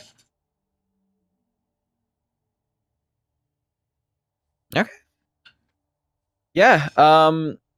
Fresh, all of you actually. Yeah, you guys. I don't know. Sorry, no. Lean, you don't see anything. Valthiv, you don't see anything. But Fresh and Kianan, you guys see kind of scattering in a couple places around the various crags are what look like, deep claw marks, like something has been climbing along these ridges. Looks like something's been clawing along these ridges. Seems we're on the right track. I'm starting to fucking hate that. Like this, it's like, you see a white man. I see a white man. Like, How else do you expect us to share that information? I know. Yeah, what do you want us to do without it? It's fine. It's fine. The echo. It's hilarious and awful. And I love Metal it. Gear. Now we're It's gonna totally do it Metal even Gear. more, Xander. Good. You did. Good. We're gonna Fine. do it even more. I'm glad I'm not the only one who is actively doing that purely to piss off Sam. Oh yeah, I've been doing that since day one. I'm pretty Yep. sure. I've noticed Uprising. Uh-huh. You know there's a white man. Look, that man. He's white. So. Okay. Do I roll some kind of investigation to track said? No, sure, survival check actually. Survival. Ooh. Yeah, no. So there seems to be a pretty oh god, what's the word I'm looking for here? There is a pretty consistent set of claw marks along one crag that seem to form a sort of path. It climbed. It seems like something had climbed down from one of the ridges up above, and kind of shuffled its way along the walls, and goes in through one of the crag pathways. You have like a distinctive path to follow now. Yeah. Cool. Yeah. Nice. Nice. All right. Let's follow it. I'll go first and sniff out the place. It looks Great, like there's are a you path guys- to follow. Oh fuck. Okay. It's just So, your fault, by the way. are you guys walking in foolhardily, wantonly? What here? Just because it's Yetis, I think probably with a bit of caution. Well, then, if caution is needed, roll stealth checks if you're being cautious. Oh, what the heck?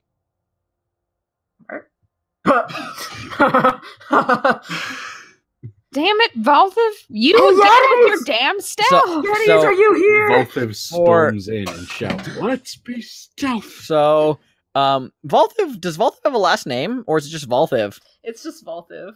Okay. Yeah, I don't So- think the folk have last names. No, so here's exactly what happens in this case. Because Valthiv, you rolled a natural one. Yep. Here's exactly what happens.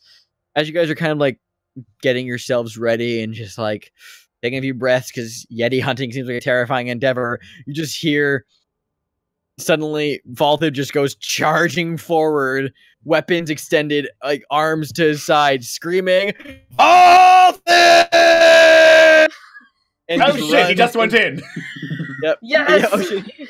Yes! And just goes darting out of sight into the crags. Valthiv. There we go. Oh my god! he Bye. just went in. All right, stick to the plan, stick to the plan. What's the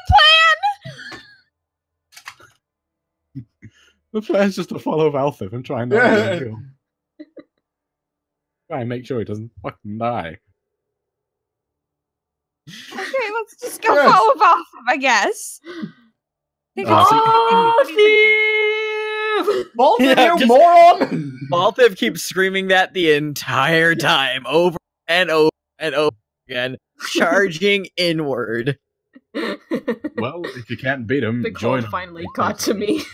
Well, I at persuade least the you rest have of the group chicken. to join him.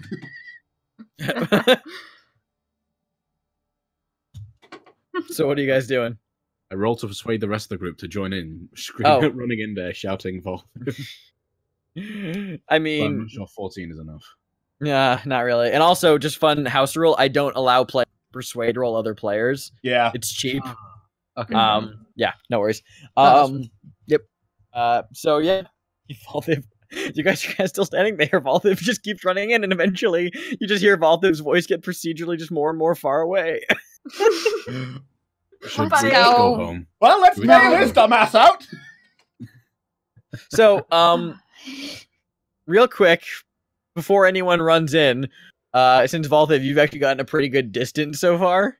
Yep. Can you roll me A Constitution saving throw. Sure. Oh no. Oh no.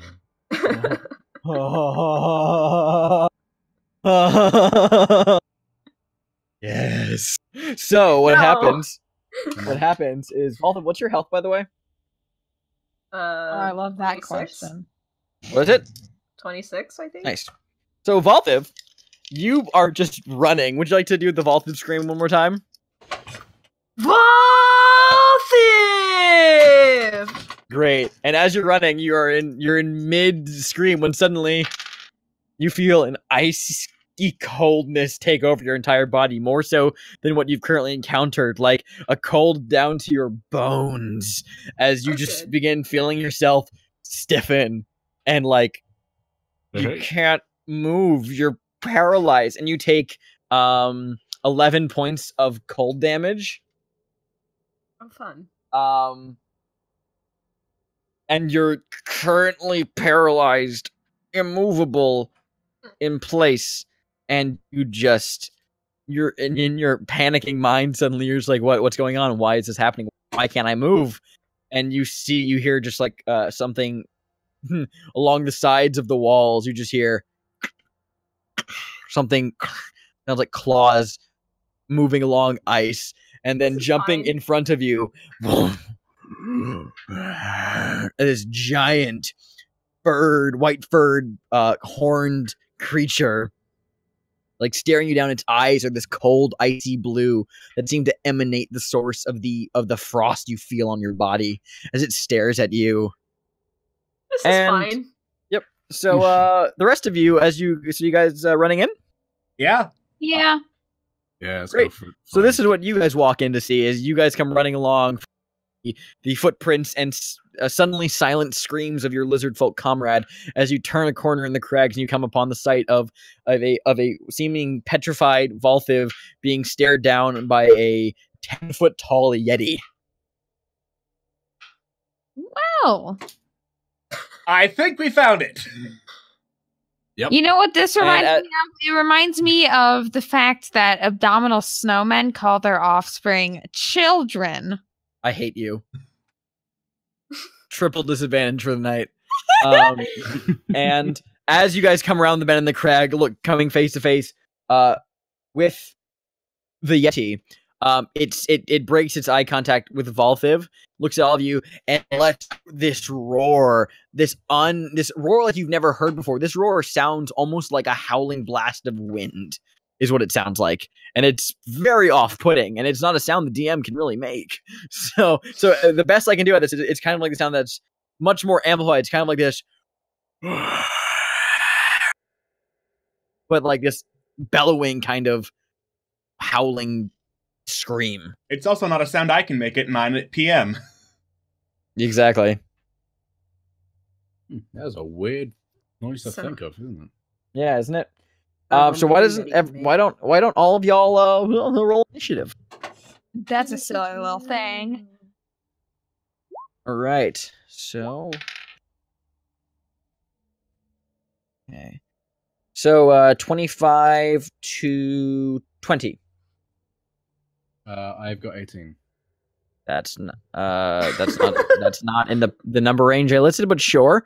Wait, 20 to 15. All right, sorry. 15 to 10. Yeah, 13. Great. Oh wait, I have 11. Great. What's your dexterity score, Lean? My dex score is 15. 15. Great. And then Keanon? I rolled a 4 for initiative. Wonderful. Wonderful. This is going to be fun. So, Fresh, you're actually up first as you come around and you see the this giant 10-foot tall furred Yeti staring down Valthiv, its claws raised, ready to pounce. Yay. Can I attack? Yeah. How far away is it? At this point? I mean, it's within range. It's close. It's like as you come around the bend, it is like no more, like 15 feet away. It's terrifyingly close. Oh, in that case, I use my short bow. Wonderful, and I'm working on getting an image up for the chat as we speak. Yeah, I was about to put up an image of, like, the Wampa from Star Trek. That's not what you're fighting. What about the one from Rudolph the Red-Nosed Reindeer? I'm looking up that one right now! That one's pretty scary. Damn it. That's actually pretty much almost accurate. Here, I'm pulling it up right now. 1 second. I'm making a new handout real quick.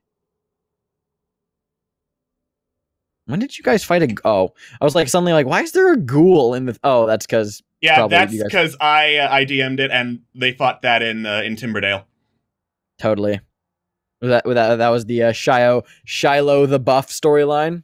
No, Shiloh the Buff was non-canon because I had an hour to prepare. Oh, okay. Okay. I wonder why that was, huh? Wow. Weird. I was sorry. Okay, so this is what it looks like. Oh. Fluffy. Kind of looks like a bear-ish. It looks like a gorilla. Yeah, it's kind of like a gorilla with horns. Yeah.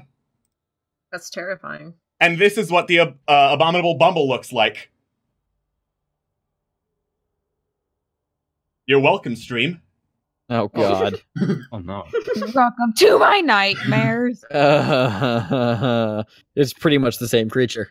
I didn't like watching that as a kid because I just hated it so much. Just FYI, Fresh, as you're making your attack, you did a short bow attack? Mm-hmm. What'd you roll? I did. Oh, roll. 25.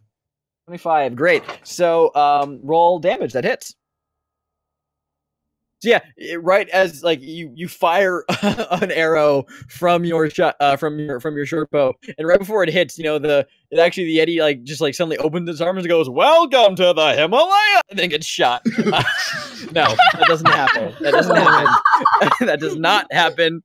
But the Monsters Inc. reference was necessary. And out of sheer betrayal, he drops his snow cones dramatically.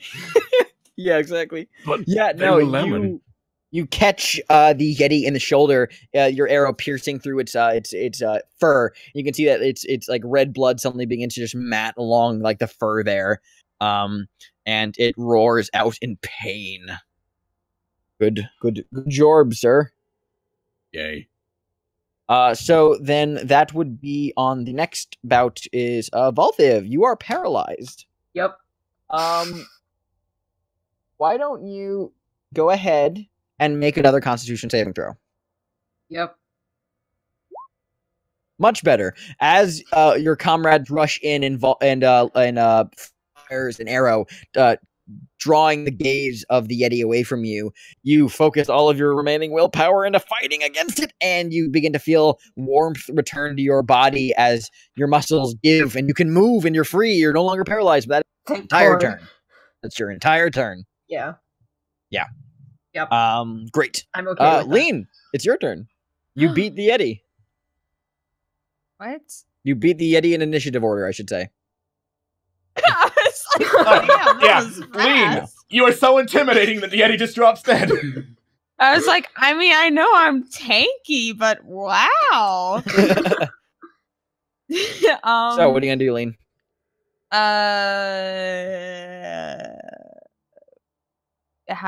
How far away am I from it?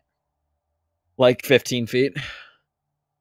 So I'm not melee, You could rush into melee. I guess. I don't really have anything else to do. All right, it's up to you, man. Sure, I don't care. Rush in, you tank. That hits. Why did I get 2 damage values there? Because it's I don't know. That's versatile. how it's always been. Yeah, the Oh, left, the left one is if versatile. you're using it one-handed. The right is if you're using it two-handed.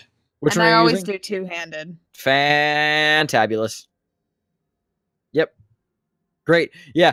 And as mid-roar, the Yeti is just like, and then just boom, like thonk it right in the middle of its forehead, and just. How do I reach that? You really kind of, it's like this jumping like, boom, like smack to its head. As you jump, you say, Yahoo!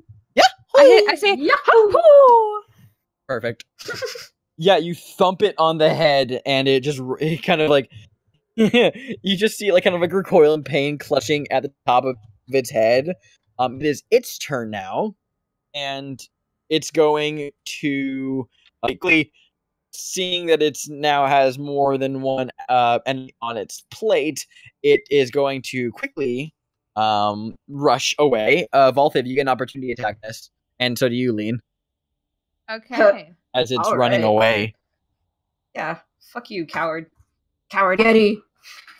Yeah, I'll attack it. Shoot. That one sucked. And Oh. both of you both swing wide and completely just like miss it as the Yeti like rushes over to one of the ice walls, throws itself up into the air, jumps, catches the crag ice wall with its claws, and begins to quickly like climb its way up and over the ridge, out of sight. And you can see that bits of its blood actually have smeared along where it was climbing up. There's still a definitive trail. You've wounded the Yeti, and it's attempted to flee. And also real quick.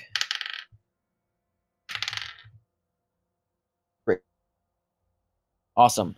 Yeah, you guys are you got a moment alone now in this crag. The Yeti is currently not assailing you anymore for the time being. This is right as Valthiv. And oh, by the way, might I add, Valthiv, I'm going to just say that during your opportunity attack, right as you became unparalyzed, that's when you finished saying Fiv from when you were paralyzed. Yes. Yes. What are you guys doing? Court be praised. We gotta finish killing this Yeti somehow, and we've already got one, and this one's bleeding, so let's follow it. Yep. Right. Chase after it. I stick my hand out to lean to offer to climb on my back as I make an acrobatics roll to chase it up the wall. I take Fresh's offer to get on his back. Athletics, it's actually athletics to climb things. Tabaxi have a climb speed. Damn it. Oh, you're right. They do have a climb speed, so you can just making a skill check. Yep. How do I do that? Nothing. You just say you're doing it. I'm doing It's it. like walking on the ground. Great. Make a survival check to track the way. Yeah, no, you're fine. It's not that hard to follow the path of blood. And yeah, so Fresh begins climbing the wall. Keanan, what are you doing? Is there like a long way around that would lead to the same place that the wall does? You're not sure. Yeah, you could king. Say again, you cut out. I said you're not sure. You could find out. The crag, I mean, this like part of this little crag continues further in. Maybe it curves around at some point and meets around another side. You're not entirely sure. All right. It's hard to tell. Mm-hmm. I'm also gonna try climbing. Yeah. Okay, make an athletics check. I guess I'm gonna climb. All right. It's luckily it's Oh, sweet baby. Before I address Valthiv, let me address Keanan.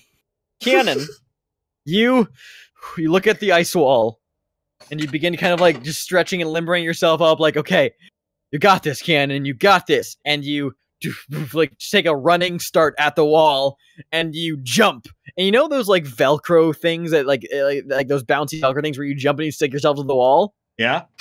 Yeah, it's like that, but you don't stick. You just hit the wall and fall back. It's like poof, poof, ha, poof, poof, falling right into the pile of snow. Swear to God, if I have to carry all of you up here.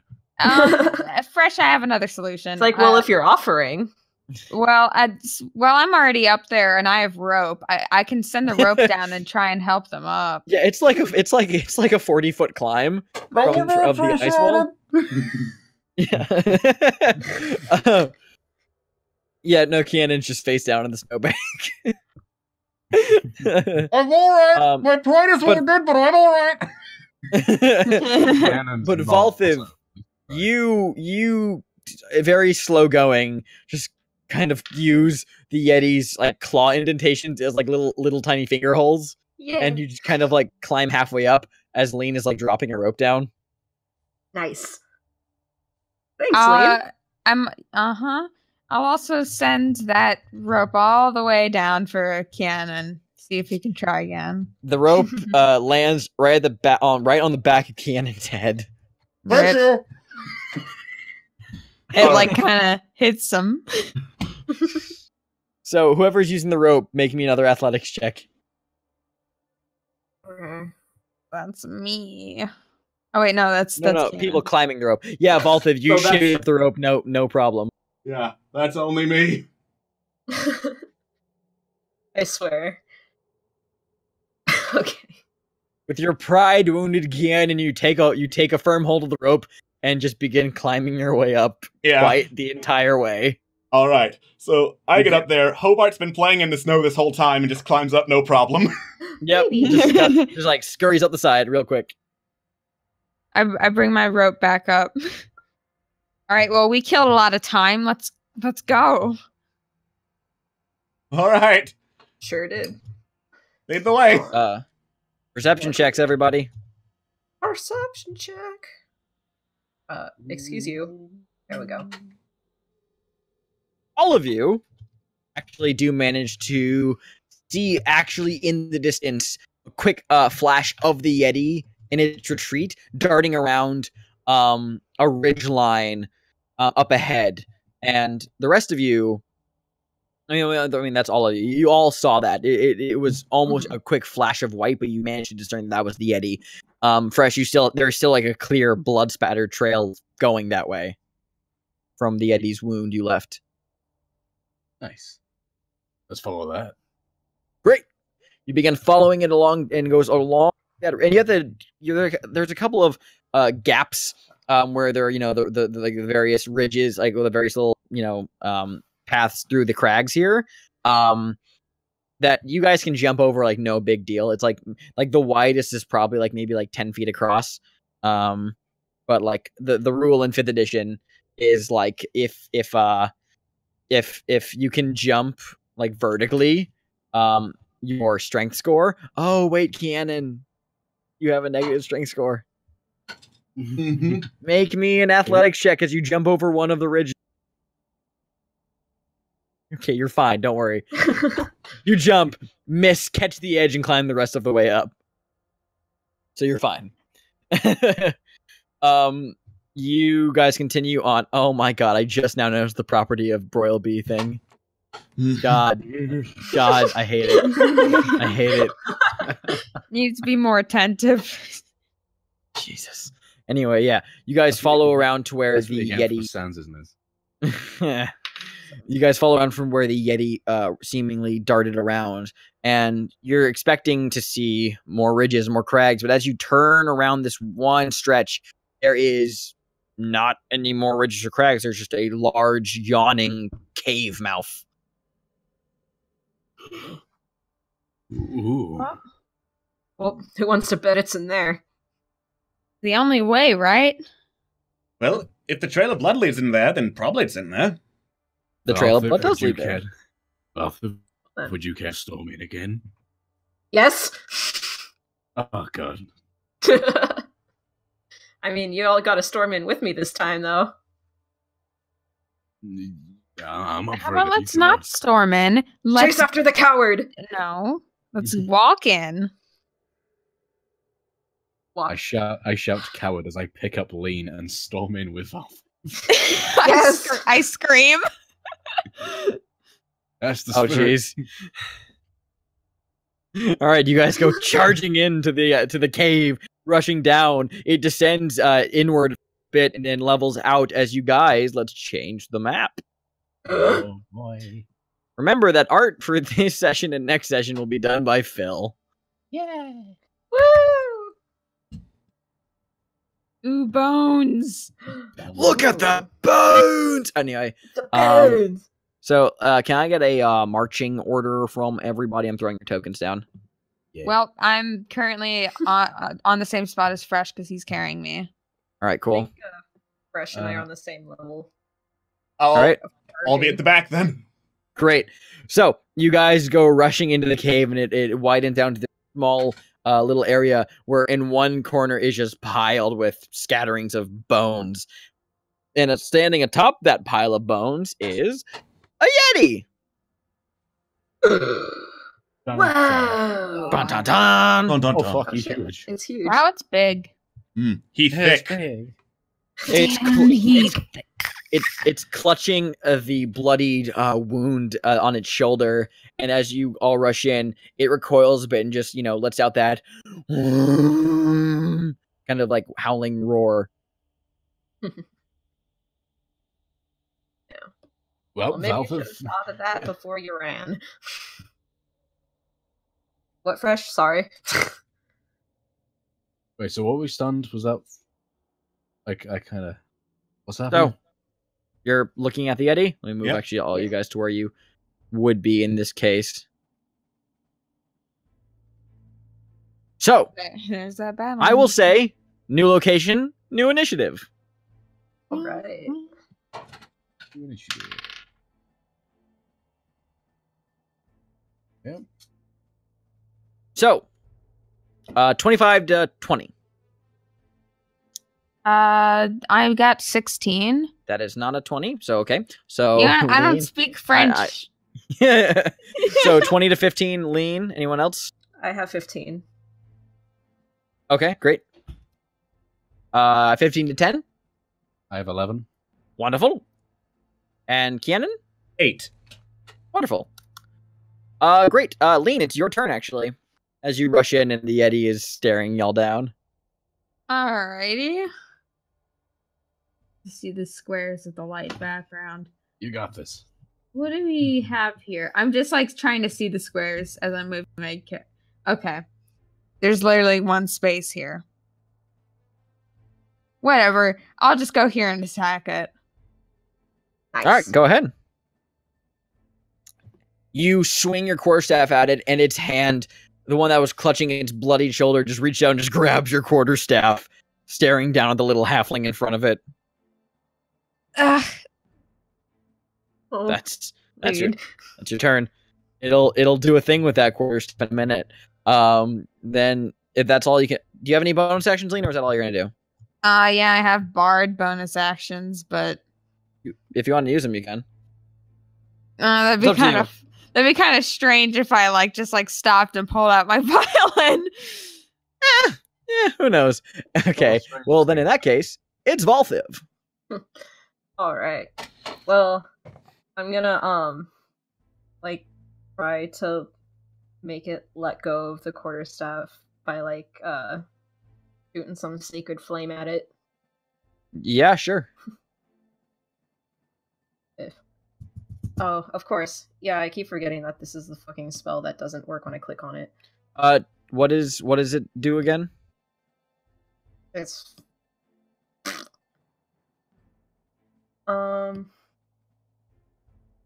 Flame Radiance? It does fire shit. Okay, I'm googling it.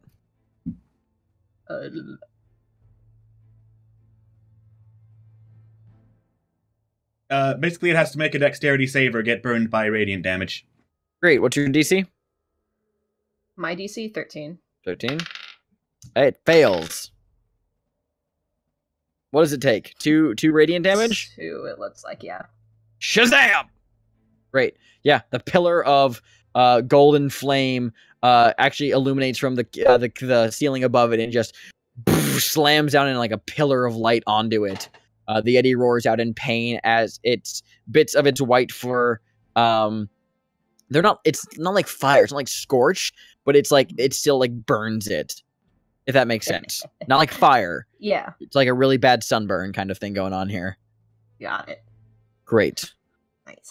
Then in that case, it is now the Yeti's turn. And the Yeti's going to do some fun things. First of all, the Yeti looks at you again, Valthiv. Make a oh, wait, no, wait, hold on.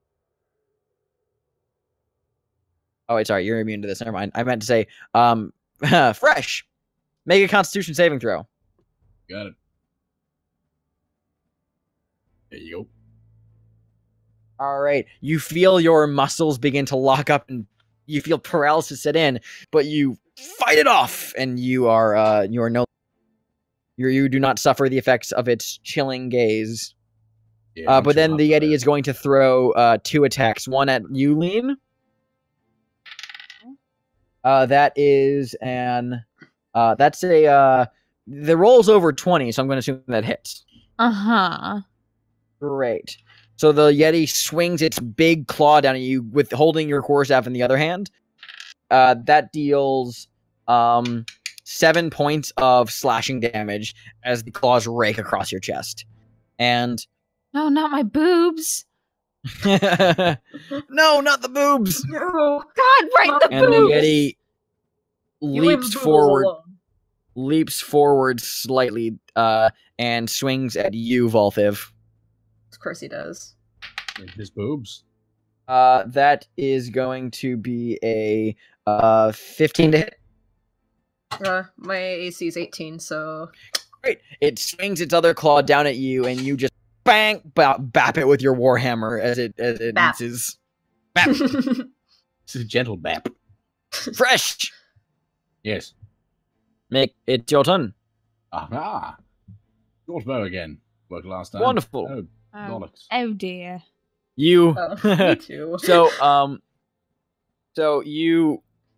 Okay. So here's how this works. You reach for an arrow, and you string the you pull it back, and the string on your short bow snaps. Bugger. That is now that's unusable. You now have a broken short bow. I can fix that after. Speaking of, is there anything else you want to do fresh? Is you things you or no? Let me just. Cat claws. Oh no! Hold on. No, I can't do anything. Okay, great. It's Kianon's turn. Fresh. You said that Yetis fear fire? Yeah. Then I've got an idea, and I am going to cast Flaming Sphere. Oh, okay. Yeah, go for it. Basically, that conjures up like a 5-foot diameter flaming sphere, and I'm gonna say right there, where I paint. Okay. Any creature that ends its turn within 5 feet of the sphere must make a dexterity saving throw, and taking damage on a failed save or half as much damage on a successful one. Then I'm gonna use the bonus action to ram the sphere into the Yeti, so it has to make that saving throw. Oh boy. Okay. Great. So what's the saving throw again? The saving Dexterity throw. save? Yeah, dexterity. Great. DC 14. It rolled a natural 2. All right. So fun. So it takes 9 points of damage, you said? 9 points of damage. 9 points of fire damage. Great. As the flaming sphere takes shape, the Yeti roars out in fear as you see a large swaths of its white fur begin to scorch and burn as the fire sets in, and the Yeti roars out in absolute sheer pain. You've really hurt it. Is that all it does? Then I'm going to have Hobart move over to Lean and use the help action to give her advantage on the next attack roll. Totally. Yay. Great. Then that's going to take us back to the top of the initiative order with Lean. Cool. Do you think it would have, of my quarterstaff by any chance because of that big flaming ball of fire? I will say yes, it did. That's cool. So I'm just gonna take that back all nice and neat and, attack it. That will definitely hit. Oh, sweet. And I'll do that. Boom. Great. Oh, nice. Another 10 damage. Oh my god. Nice. Thank As you. the Yeti is recoiling, it releases its whole staff as it begins to furiously pat at the flames around it and roar in sheer pain. You swiftly take the opportunity and slam the quarterstaff into one of the now burning parts of Yeti flesh, right in the wound. And yeah, good hit. Nice. Great. It is now Valthiv's turn. Yes. Well, Yes. Cooking that Yeti, eh? Alright, Yeah, I'm gonna take an opportunity to how on fire is it? It's not on fire, it's just severely burned. Okay. Nice. I'm gonna bite it. Do it. Crunch. That hits.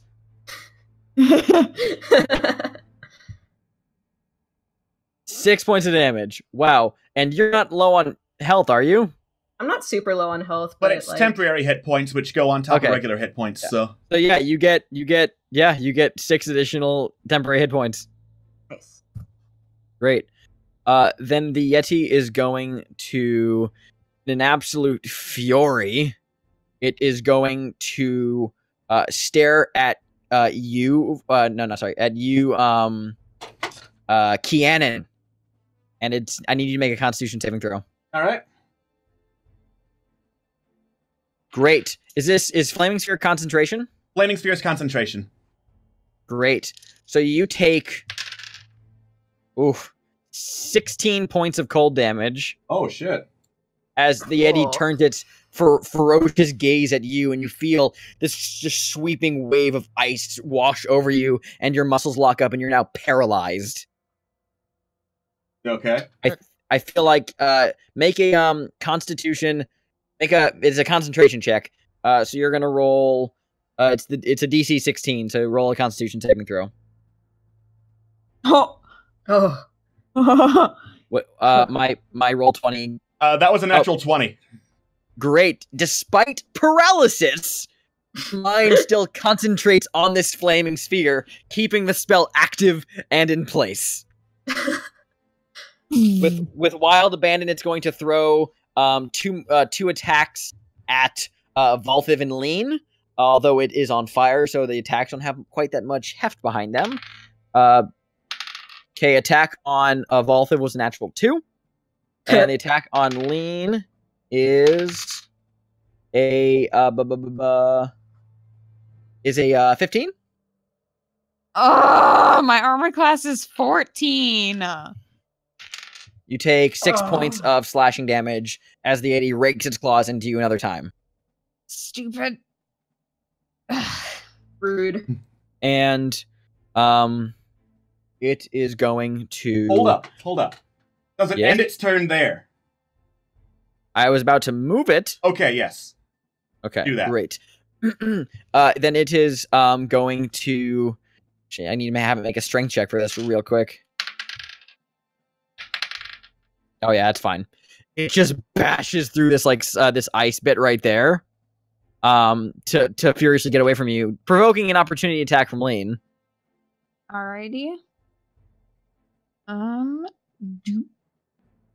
hits. Ooh. 3 bludgeoning damage. Yeah. We're using it two-handed or one-handed.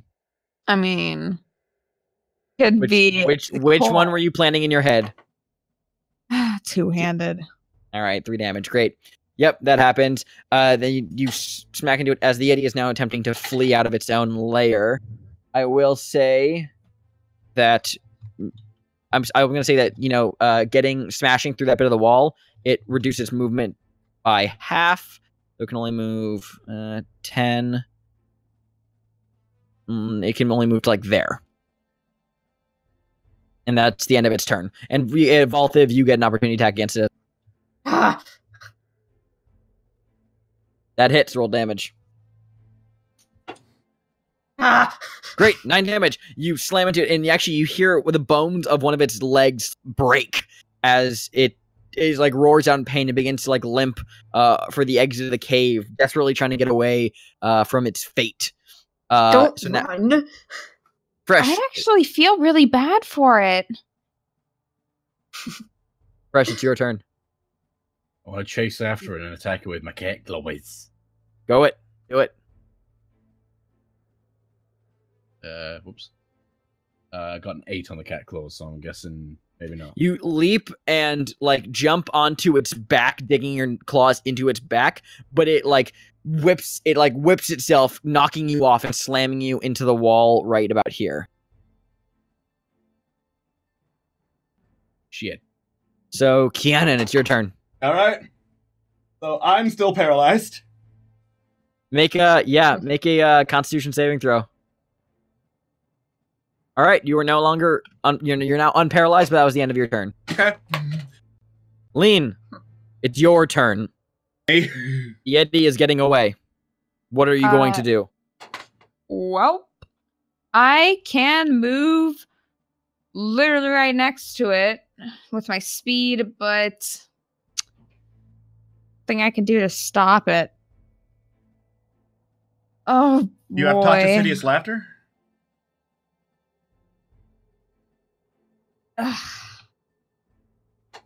Hey, can I do some sort of check on the Yeti to see what his intelligence is? No. Dang it.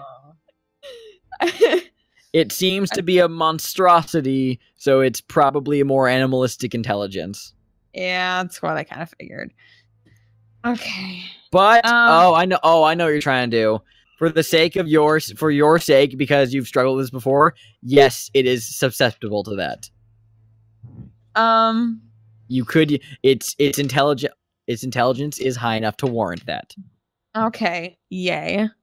Then I'll do it because I want to try and slow it down.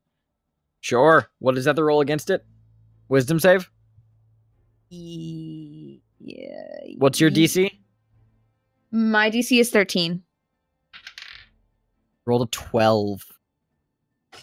So as the Yeti is running out, it's suddenly its gait slows a bit as it just kind of it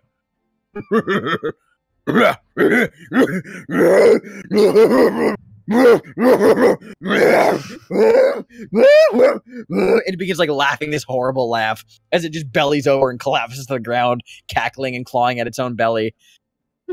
You have incapacitated it. Yay. Nice. Does it get to it needs to make another save. It's its turn now. It needs to make a saving throw. Oh wait, doesn't Valthiv I'm going to use a bonus action on my turn real quick. Totally. Yeah, what's up? I'm just healing myself. Totally.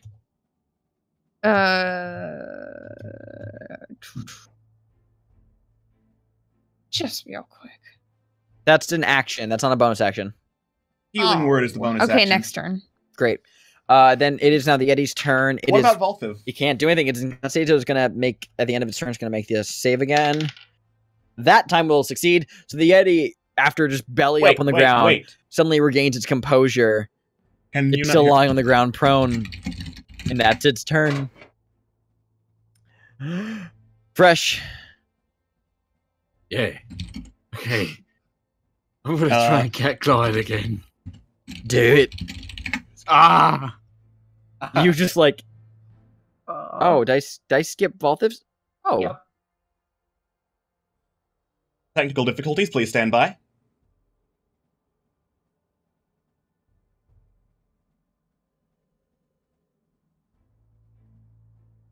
Okay. Hopefully.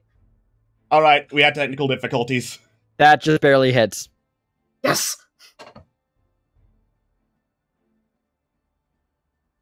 8 damage? Yeah. Dawn, how do you want to kill the Yeti? Oh. Oh gosh. I wanna... Shit. What can I do? Well, you're making a Warhammer attack. Describe your victory. Fuck. Valthiv! Good move. like slam it in its face.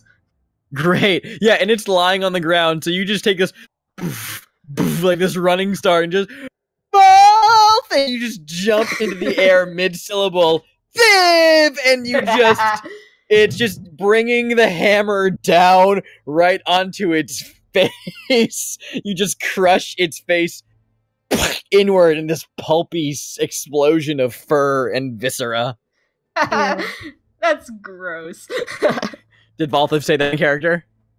Yep. Great. The Yeti is defeated. Yes! Excellent. Let us celebrate. Alright. I feel kind of bad for it. It Do was not. trying to kill us. I'm going to cast Mending to fix Fresh's short bow. Yep, you fix the short bow. Thank you very much. Thank you. You're quite welcome. My grandfather gave me this short bow.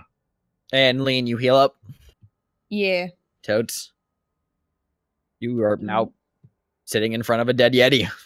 I think this is the first Sure. battle I've ever been a part of where I haven't nearly died. Yeah, Shit. congratulations, Fresh. Unfortunately, this Everybody means gets you do one. not regain a nipple. Damn it. Ah. That's not how that works. That's not how that works. Bugger. Cool. Would it be possible to like help with the healing if I did like if I did the prayer of healing for like everyone? Or is that only like a combat thing? Prayer of Healing is non-combat. Yeah, non-combat. Okay, sweet.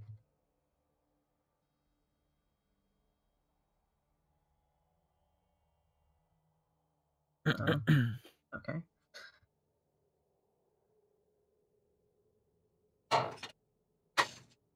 Great. Nice. Good job. Is that something that applies to me too, or is it Yeah. just like Yep. other people? Woohoo! Yeah. So you guys are looking at down the Yeti, and you have this moment where you realize, great. A lot of the fur has been charred, and maybe some of its outer layer has been cooked. Nice. But there, I'm just gonna say, someone with a actually no, Fresh, you have the highest survival. Make a survival check to see if you can, to see if there's a salvageable amount of fur, to take from it. The fur is destroyed. Wait, hold up. Oh, wait. Okay, no. Oh, do you have inspiration? Yeah, I was going to use that. Oh, go ahead. Yeah, by all means. You may absolutely do the reroll. Oh, bugger. Oh. It's still, all the fur has been, like, ruined. There are not enough patches of it to warrant taking any fur from it. Well, Must we find another Yeti? But, I mean, there's still an ample supply of meat. Yeah, at least we have Yeah. meat. We have meat. That's one I out think of out the of two. all of it, that's more important than the. I don't know. Food is nice. Guys, just shave off my fur, paint it white. Fine, bleach it. Pretend that was the fur. I can't be asked for that shit again. I feel bad if we. I mean, we just killed this poor thing and it was trying to run away. It I mean, was obviously trying it to killed a kill lot of me. people. And also trying to kill us. So there you go. Yeah, it was kind of violent towards us too. Yeah, but we did invade here. Yes. Home invaders. And Actually, yeah, in fairness, if I saw a half-naked lizard man shouting Valthiv and screaming into my front room, I'd probably kill him. well, I mean, if we're Good being to know, honest, Fresh. Good to know. Well, alright. Well, let's at least take what we have. Great. Survival checks from everybody, please. Just want to see a group survival check here. Yeah, cumulatively between the lot of you, you're still kind of wigged out by killing the Yeti. Actually, you guys do harvest a pretty substantial amount of meat from the Yeti. It seems like it was only really the outer layer of flesh that got really like badly burned. But yeah, no, the rest of the Yeti's perfectly fine. Nice. You harvest probably about in total like 100 pounds of usable Yeti meat. Nice. awesome. Yeah. Divided amongst you guys, that's super easy to carry. Yeah. Especially because you have Fresh, you have a new addition to your inventory, if I recall correctly. Something that Broilby gave you. Yes. What was it again? It's the bag. The bag It's a of bag holding. of holding. Ah. I forgot bag to put that- in my equipment. You, for the first time you use it, you just like, oh boy, a bag. You open it up and you take a hunk of meat and you just drop it into the bag. And you don't see the meat anymore. It just kind of drops into the shadows of the bag. And you Right, drop like another me. piece in, and the bag does not get any more full. as you just drop them in, and then you kind of reach your hand in like inquisitively, and you keep reaching in, and you take the bag goes all the way up to your shoulder, far deeper than the bag actually seems. I like this thing. Hey guys, wait. Can I? What do I need to roll to try and pick up Lean and shove her in the bag? So, you're gonna roll. I'll have contested dexterity. Oh shit! What happened there? He was so excited he left the voice call. Goodbye forever. Welcome back. I am your god now. Well, What? He freaking got disconnected. Yeah, he's not even on the internet anymore. What would happen if we all went into the bag? technical difficulties. I am the new DM. I say that there is all the Yeti fur, and that has survived. So we do not have to fight another Yeti. We have the Yeti fur. We bring it back. Nice. Yeah. It's not Royalty scorched. is so It's not impressed that destroyed. Royalty Is that is so impressed that he frees us from slavery and makes us level 20. Yes. And we can kill Tarasques with our eyes. So what is it that we needed to roll just to do this thing? Because I think he cut off just before telling us. I think he said dexterity. Yeah, contested dexterity. All right, come on. Wait, a straight dexterity? Straight dexterity. I think so. Oh! Into the bag you go, little Lee. Right. My precious power lean, gone forever. Yeah, I am your precious power lean.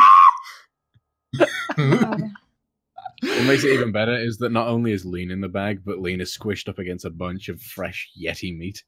Oh, Even no. want to kill. Yeah, we have to wait for Xander for this. Yep. Yeah. But oh boy, I wonder if this is gonna be in the episode up on YouTube, and if this is, then this is gonna be like. They come screaming back into existence. So what happened was my internet went out just mid-sentence. What was the last thing you guys heard me say? Make a contested acrobat. Make a contested dexter. Cut off. Thank you, Alex. Thank you. You got really excited, and then you got cut off forever. I got so excited because I've always wanted to have someone. I wanted someone to get shoved into a bag of holding before. So yeah, I'm so excited right now. So Fresh, here's what happens: you pick up Lean and just stuff her into the bag. Screaming and kicking. I don't want to go in. And just it doesn't matter. You roll low. He grabs you and stuffs you into the bag. Wow. And Lean, it's a complete vacuum in there. You can't breathe. Oh fuck. What's your constitution score? You mean like my straight stat? Yeah, sure. What's the straight stat? It's 13. So that's a +1 modifier? You're able to hold your breath for 1 minute before you need to start making some constitution saving throws. So just so you know, you're holding your breath currently. You're beginning to suffocate. I don't think Fresh. Did you just drop her into the bag? Yeah. Okay. Fresh, tell me you can get her out too. Okay, hold on. I'll do. Wait, hold on, real quick. You now have 40 seconds on the timer of 1 minute. Okay, I've rolled a perception check. I put my ear up against the thing to see if I can hear anything. Do I hear? You hear nothing. Turn the bag over and open it! Yeah, but I don't know this. I'm not metagaming. No, I shout that at him. End character is canon. Oh, okay, fair enough. I instantly do the thing, because shit. What are you doing? I'm emptying the bag. How are you emptying? Are you just tipping it over? Yeah, just tipping it over. Nothing happens. Fuck. Can I throw my rope down and see if maybe it can be grabbed? Sure. You Not quickly the whole rope, but you unfurl your rope and you just toss it down in. Nothing happens.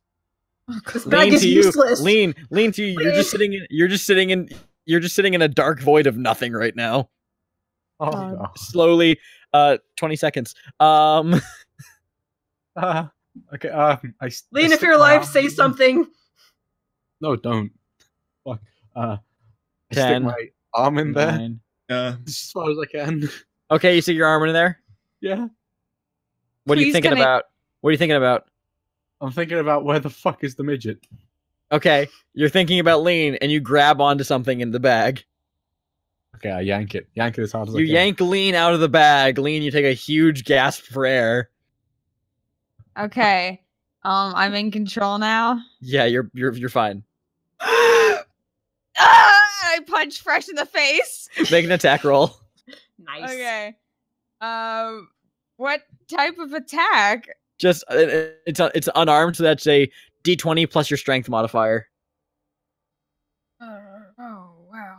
Okay, so my strength is 1. Right.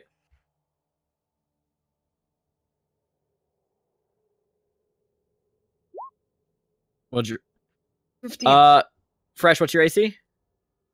14, so yeah. Yeah, the Lean just clocks you in the side of the jaw. You take 2 points of bludgeoning damage. That's fair. Fresh, it was a vacuum in there. I couldn't breathe. Was it fun? No. Oh. Why don't you go in there and find out for all right. yourself? I give Fresh a death glare, and so does Hobart. Oh god, the worst curse is getting a death glare from a red panda. Oh, no. Yeah. Can Hobart roll to shame? Yes, absolutely. Roll intimidation check, Hobart. All right.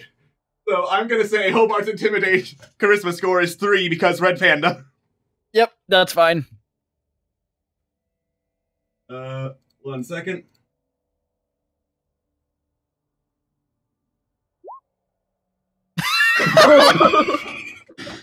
Wait, you rolled a D100? Yeah. What? Why not? Sure, that's It's too fine. powerful. You actually here. I'm gonna make this even more stupid. Fresh.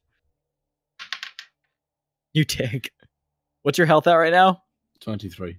What's your max health total? 25.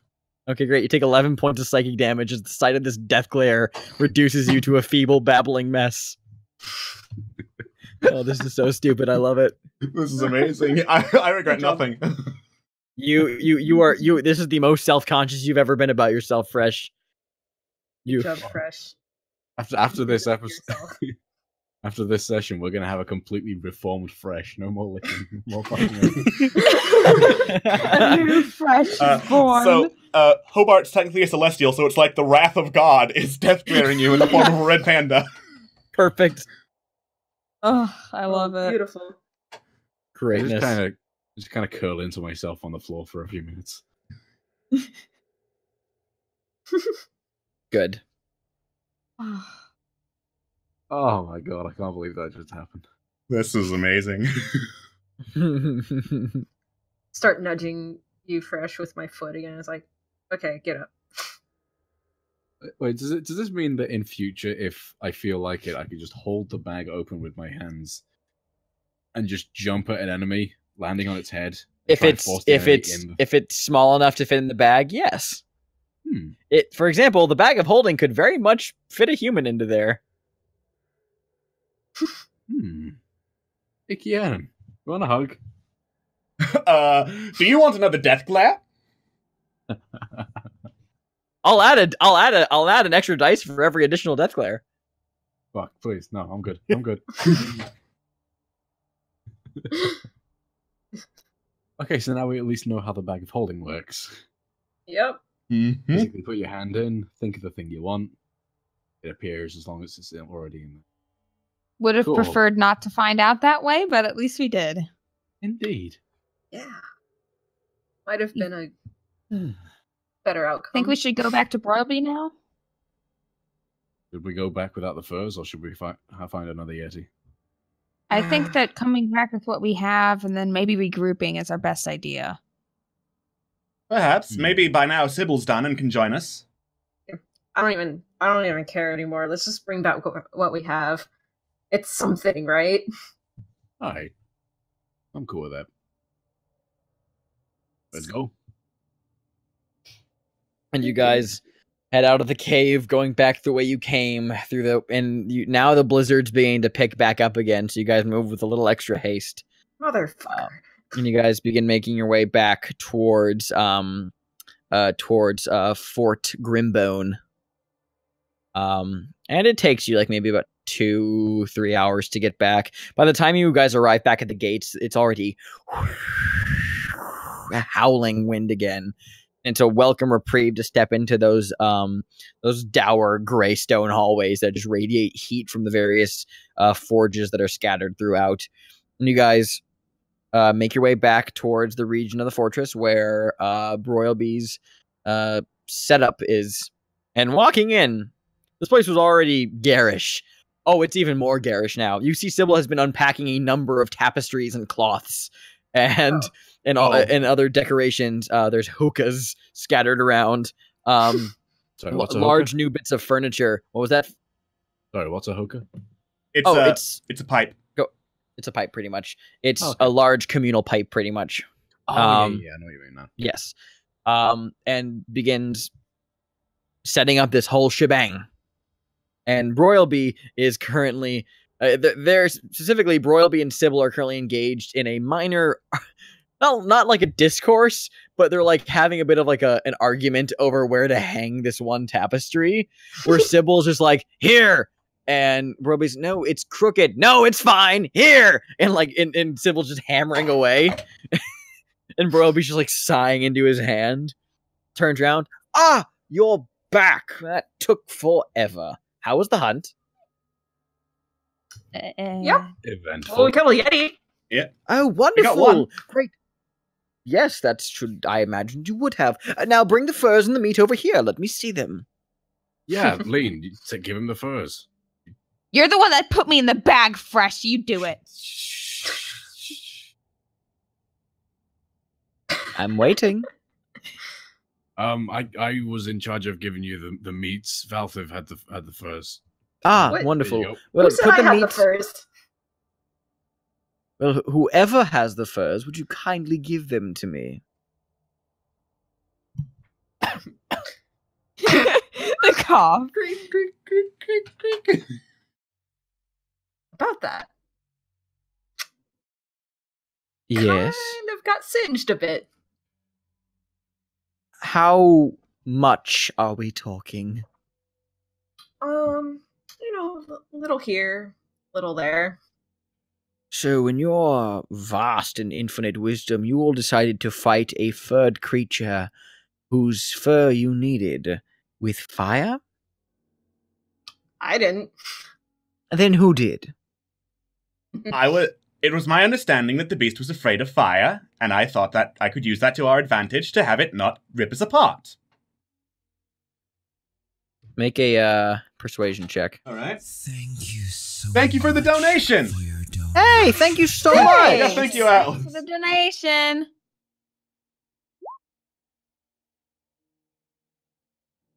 Can I have Hobart be giving puppy dog eyes so I can roll with advantage? Totally. All right. Aw. Hey, the Hobart's 4. All right. Great. He raises his hand up and just kind of is idly like fiddling with his fingers, and he says, "Pity, I could have used those furs. Please tell me you have some usable meat then." Yeah. Oh, yeah, yes, most that we certainly. got. We have lots of that. May I see? I reach my bag and my hand into the bag and start pulling out piles upon piles of fresh meat. Oh my. God damn it. Wonderful. These are probably the finest Yeti steaks I've seen in quite some time.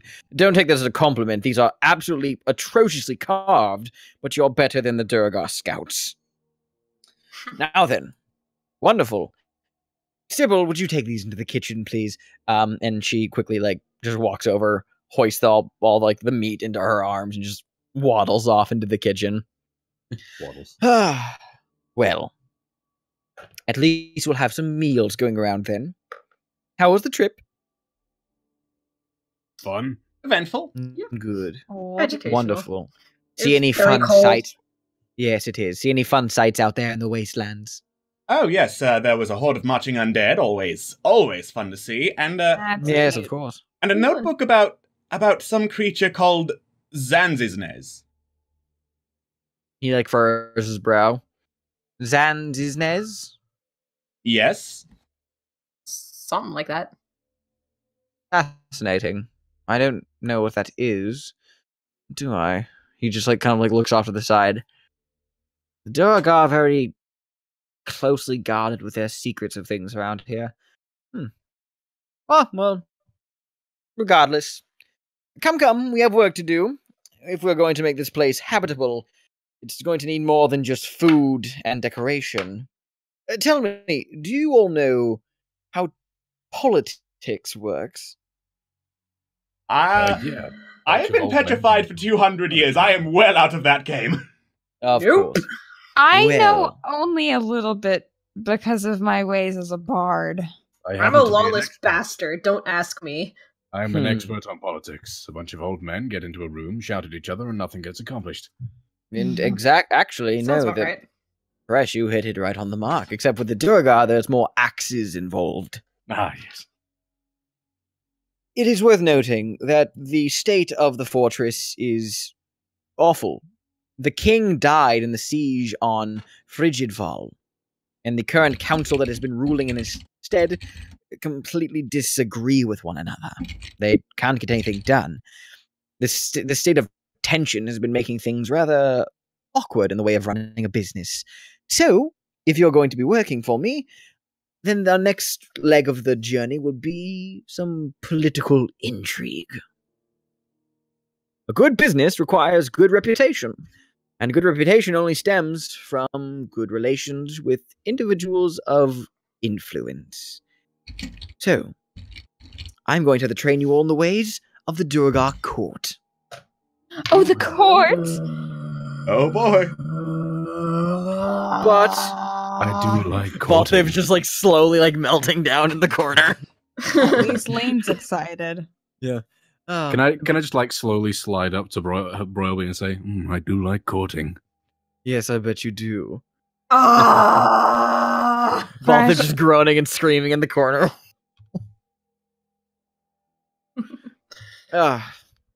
Well, we'll start fresh in the morning. Get some sleep, you've all earned it. Go to your chambers immediately. Except you, Fresh. Come to my chambers.